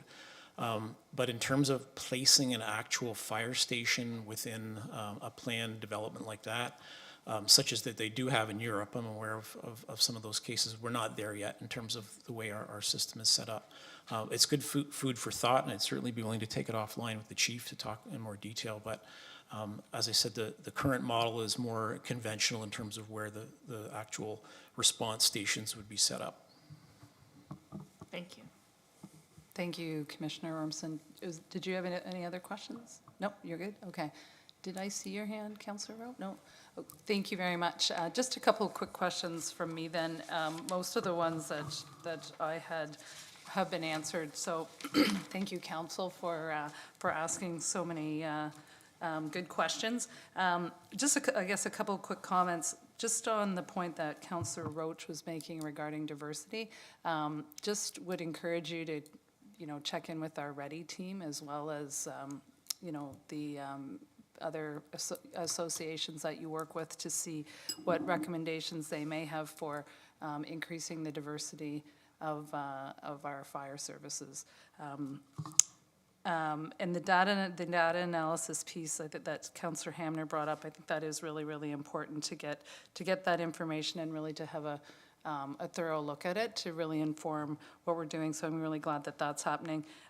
Look forward to the building, the more creativity that could be, depending where the fire stations are and if there's the ability to build up on some of them, such as what's happened in Victoria with partners from like the nonprofit community, and just the ability potentially to use our public services and our public facilities, as you said, Chief, more creatively. But I understand we've got to get the base right.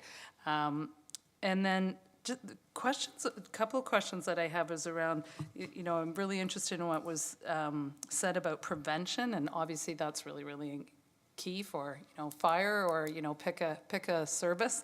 But when you're talking to the universities as well in the college, part of what I've heard, it's just anecdotal, is that there's some calls that we have to respond to that are about elevators, like people that get trapped in elevators. So just if you could include that in the education that happens with the on the prevention side, because I know I've heard what you've said about cooking and cooking fires and that kind of stuff, but I've also heard that too many students or young people or whomever they are who get caught in an elevator is also a significant driver of some of our calls.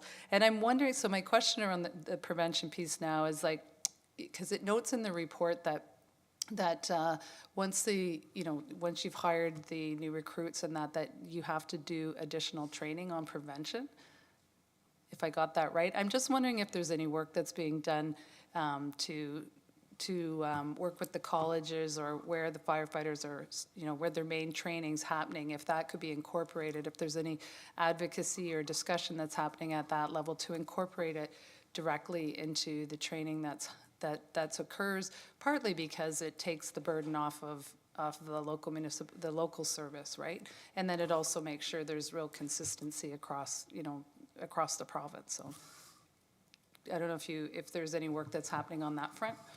Sure. Thank you, Mayor McCabe. Just checking in on the diversity piece, I'm pleased to share that Sanjay was part of the planning committee for the Emergency Services Career Camp, and we leveraged his expertise significantly and checkbacks and so forth, including reports, information in previous reports that have come. So, but thank you for the reminder. I should have shared that with Councillor Roach with respect to. So in terms of what the consultant is recommending with respect to educating and training firefighters for public education, fire prevention, and so forth. We do have staff that will seek those courses out internally through the Ontario Fire College with respect to, and that will happen from time to time. In particular, if someone's interested in that for a career change from the fire trucks to prevention or public education, and we certainly encourage that if someone is interested. It also helps them whether or not they're interested in becoming a prevention officer or public education in their role as an officer or even a firefighter if space is available for them to attend under those terms. But back to what's happening with change, being a part of the Program Advisory Committee at Conestoga College can help influence that change. I think it was around 2015 or so that through my role as fire coordinator within the region, we worked with Conestoga College to arrange for them to be one of the Regional training centers. So the fire college was disbanded in Gravenhurst, that physical place, during COVID.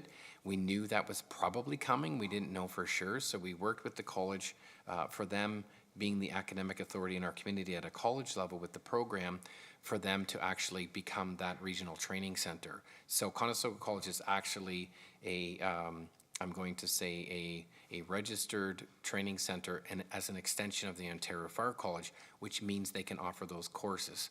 It's built into the entry-level pre-service firefighter program, and those students now take the public education program, the public educators program, because firefighters do that today. So that has been a transition and change and opportunity. It's also offered to people who have graduated from fire programs and so forth to take on their own independently through the college, not just in-service type training. But where the consultant is going, and that's also built into our recommendation number 1, is involving firefighters more into those particular roles. We are interested in such programs and opportunities, and we'll certainly look at those. I'm also happy to share that in about 2015, we started a program exclusive in Waterloo that firefighters will go out as if one-stop shopping, and they will, the captain will reach out to the landlord or the responsible party, and they will do public education, they will do a tactical pre-plan, and they will also do simple life safety checks. Are there light bulbs in the exit signs? Is the fire panel show that it's working, and so forth, with respect to, are there exits that are blocked? So we see that as an opportunity to extend that. So to summarize what you're saying, it is a trend across the country and province to increase capacities of operations staff to help out with managing risk, that first line of defense. It's also encouraged at the college level as well, and things are happening. Thank you very much. That's good to know. I'm glad to hear that, absolutely. And my other question, and it may be more for Commissioner Reynolds, but it's around, like, with the changes that Bill 23 and the provincial government have introduced around development charges. I'm just thinking, like, going forward, if we're not able to collect development charges, what are our options for potentially funding future, like our future stations or, fire halls or et cetera? Do we have, do we have a plan B for that? Thanks for your question, Mayor, to you. Obviously, not unlike any of the other, reserve funds within the development charges piece, that fire expansion is, similar to those in that if we have any long-term or permanent difficulty in collecting development charges, we're going to see that impede our ability to expand, and certainly that would be the case with fire as well. So it's a very good question. We're certainly continuing to wait for more answers from the provincial government on that front for the future so that we can plan. And as you know, these things take years of planning, and so it is important to know where that's headed in order to support, master plans and the like. So, yes, it would be a challenge, absolutely. That would be very difficult to manage, and Plan B would be difficult because, as you know, as a municipality, we do have limits with how we can, fund very large-scale capital undertakings if the expansion dollars for growth aren't there to support. And so doing that with taxpayer dollars would obviously be very, very difficult. And so we would look for, a resolution, I would say, going forward from the provincial government to ensure we can do that and plan for the future. Thank you. Excuse me. Thank you very much for that. That's helpful and just good information for us to, continue to think about as we continue to talk to the province about things like Bill 23. And just my last question then is, and it may be a bit tricky, but just in terms of it's around call volumes and the triaging of them, because I'm wondering about how, so the region has invested more paramedic services. And they continue to hire more police officers. So I'm just wondering how you think once those units are all in place, and they're not all in place, like the paramedic units are not all in place right now, and we know the police are continuing to recruit more officers there. But I'm just wondering how, once they're fully up to speed, how you think that might impact call volumes or responses that our fire services need to respond to. Partly, I'm a bit worried that, like I don't want, there's sometimes things that get downloaded, even from region to the city. So I'm just wondering what you might anticipate, or as the paramedic units in particular get fully ramped up. Thank you for your question, Mayor McCabe. It's really, I think this is similar and linked to Councillor Freeman's question about the future and what it looks like. And as it is for today, we will continue to, respond and work within our current policies to meet the demands, which are increasing. What I wonder is, if there is in fact a reduction in medical calls, by example, it's the host of all other calls that are happening that is going to maintain the need and demand on our service. It may be a good thing that there's a slight reduction in medical calls, provided the service is met. And I think the reality is this, we will always be available to respond. We will always be interested in responding. I know that we can make a difference firsthand, whether we're holding doors or lifting equipment to help with the efficiency and effective of paramedics. Science is driving, I'm told, driving MPDS, and that will inform such changes and so forth. But the reality is what we're asking for today is to really fix the base of what we're working within now. Now it's also too, and so insightfully raised by yourself and Councillor Freeman, that there is a lot of growth coming. My feeling is that it will be in check and not far off of what we're doing today based upon an increased population, increase in traffic and so forth, and the other risks that are identified. But not unlike any other program in the city, we're doing our job if we're looking at, being effective, being efficient, and what makes sense for service. And frankly, I don't know how we can go backwards in calls based upon the pressures we're seeing, because it's mounting so significantly in all emergency services. So I really can't, in good conscience, I really don't know what it's going to look like, but I know that we'll be ready to respond. Thank you very much for that answer, and for the information that you've provided to all of our questions here today. Just council looking to see if anyone has any additional questions? No? Okay, thank you so much, Chief Heptage. And You're welcome. Yes, I know yeah, thank you very much for that. So we will move now to there's 3 recommendations here that accompany the Fire Master Plan. Excuse me. Looking for a mover, Councillor Hamner, to move it, and a seconder, Councillor Roach. Any discussion about the recommendations? Any additional questions? Okay, we'll call all in favor.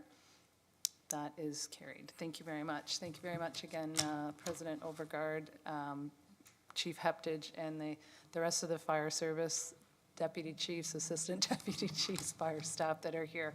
I appreciate the work that you put into this report, the work that you do in the community, and look forward to continuing to work together to as you said, build the foundation to continue to provide excellent service to our community. So thank you very much, everyone. Thank you. Okay, thank you very much. So moving along, we are into a formal public meeting portion of the agenda. So the agenda 8A is a general amendment to zoning bylaw 2018-050, low-risk food kitchens. This is a formal public meeting to consider this item.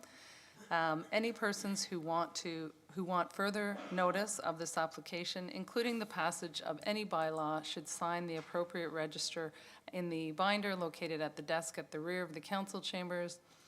If there is more than one binder, please make sure you're assigning the appropriate one. Excuse me. Will the clerk please advise council of the method used to give notice of the meeting and the dates notice was given?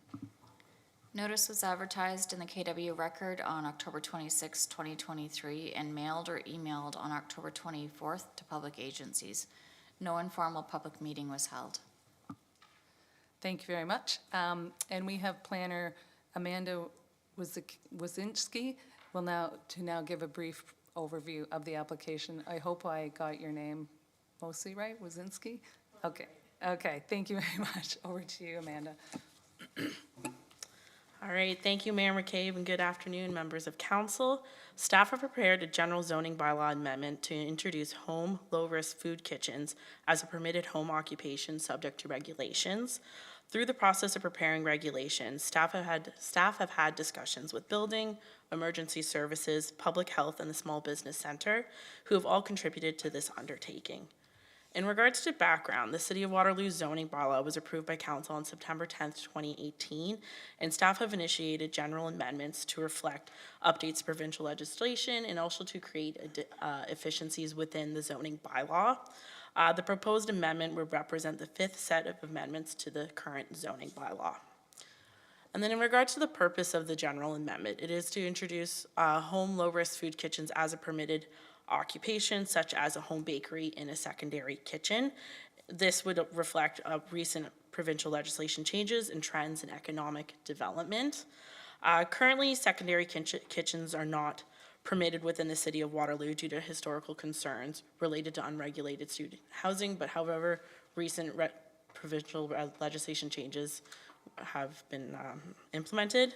And then in order to address this, staff have prepared regulations that will limit the possible nuisances to surrounding properties and determine the size and scale of the home occupation. And then in regards to the amendment itself, staff are proposing two definitions, one for a low-risk food and two for a home low-risk food kitchen. The proposed definition for low-risk food is based on materials from the Ontario Ministry of Health. I note foods that would meet this definition do not require refrigeration or temperature control. Examples include breads, chocolate, coffee beans, granolas, cakes, cookies, for example. And then the proposed definition for home low-risk food kitchen requires that the home occupation is within the dwelling unit, is in a separate secondary kitchen, and is licensed, and the food is to be consumed off-site. And then in terms of implementation, staff are proposing to introduce the home low-risk food kitchen as a permitted use within the general regulations and are limiting it to one per dwelling and are prohibiting pickup and takeout. And then in regards to parking, staff are proposing consistent requirements with other home occupations. So for example, if there are no employees, only one additional parking spot would be required. If there is an employee, 3 additional parking spots would be required. This is consistent with the other home occupation provisions currently in the zoning bylaw. And then in regards to recommendations, staff are recommending council approve staff report IPPW 2023-055 and approve general zoning amendment Z23-11 to the zoning bylaw. And if there are any questions, I'm more than happy to answer them. Thank you. Thank you very much, Amanda. Council, are there questions about this? Yes, Councillor Wright. Hi, thank you for that report. Through you, Mayor, I just want to ask 2 questions. One is there a limitation or expectation of what kind of volume would be produced out of a home-based kitchen? And then my second question has to do whether there's any waste management implications or requirements. Thank you through the chair. So in terms of volume, the proposed regulations do not speak to that. Rather, we're focusing more on the size and scale of the home occupation, and the current zoning bylaw permits, I believe it's 25% of the floor space area. So that kind of dictates the volume of said home occupation.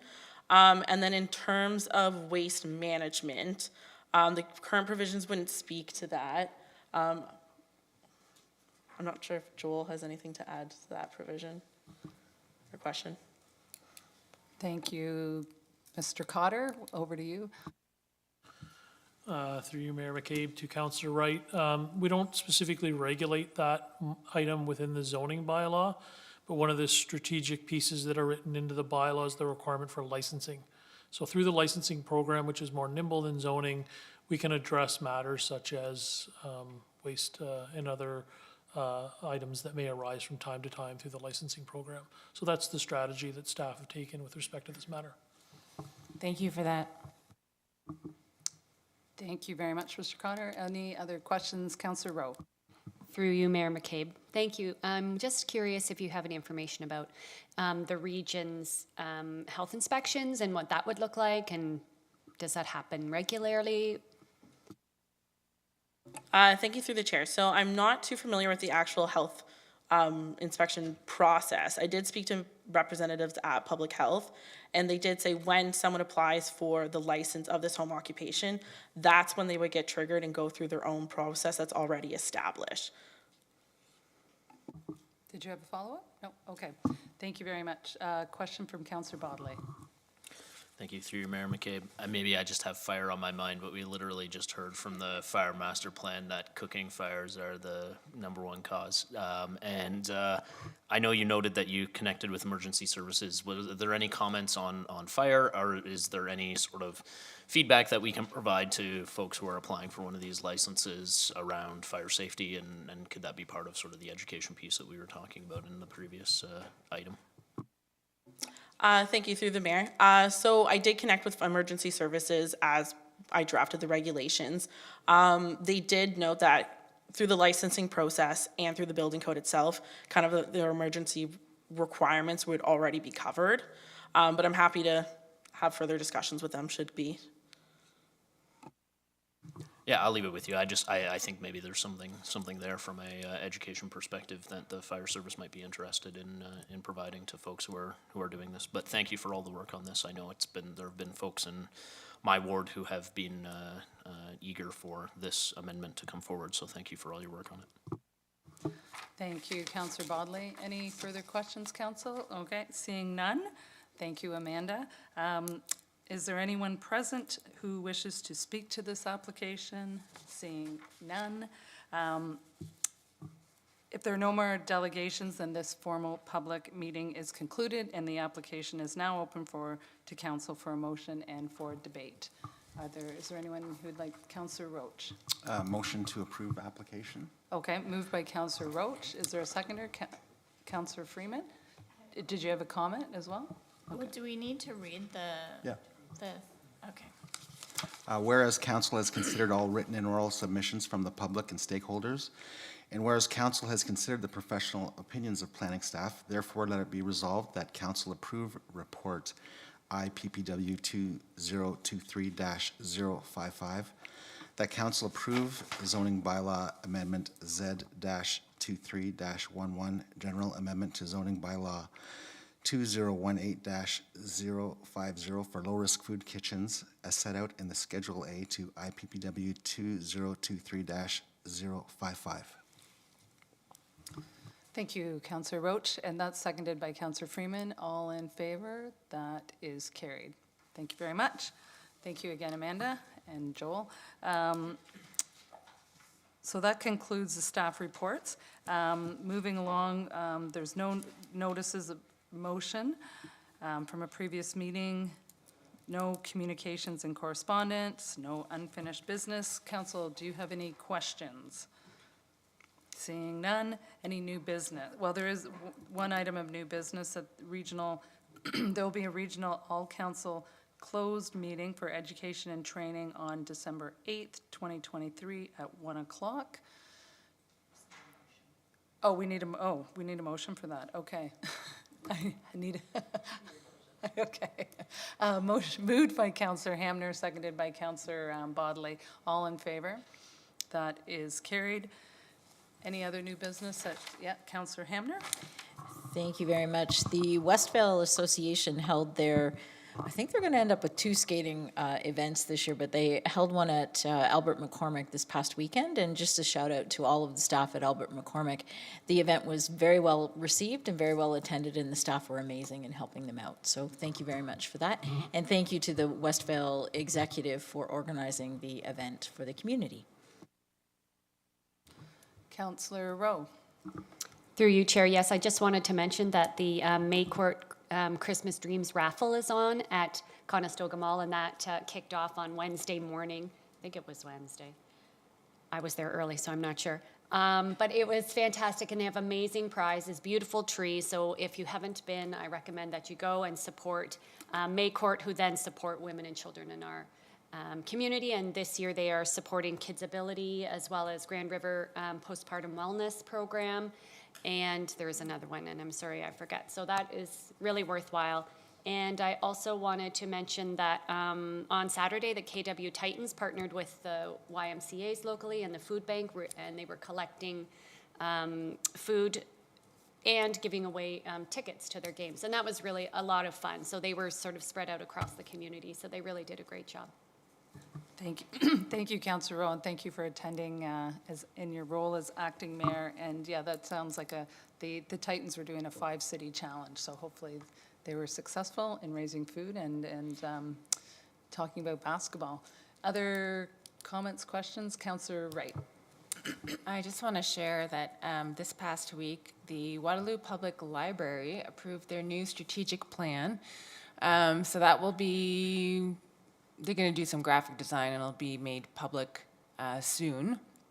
But it's quite an exciting strategic plan and well aligned with the city. So it's quite an accomplishment. It's the first strategic plan they've had in quite some years. Yeah. Thanks. Thank you for that information. Any other comments? Just a comment about 2 upcoming events with respect to people with disabilities. The library, speaking of the library, on Thursday are holding an Archive of Experience, a living library, and that's at the main library branch. That's November 30th at 1:30. And then there's another discussion on Friday, December 1st at noon at the main library branch about disabled versus disabling, collaborations in aging and disability. And Rick Chambers, who's on our city's age-friendly committee, is one of the panelists, and our regional councillor colleague Chantal Hunick is also one of the panelists. So I think it'll be, if people have the opportunity or the time to participate in those, I think it would be well worthwhile. So, yeah, okay, Councillor Wright. I just want to also mention the Aging Well Waterloo publication that was just released. I picked this up at the library too when I was there last week. So Rick was handing them out and making sure that we were well aware of them. So this is a great resource for anybody who's looking for sort of a one-stop shop for all things in the community. And I think it's available digitally too, right, Councillor Wright? It's available digitally too, as well as printed. So yeah, if anyone knows anyone who's aging, we're all aging. Please, go and pick it up. Did you just hand that to Councillor Wright? I wasn't sure.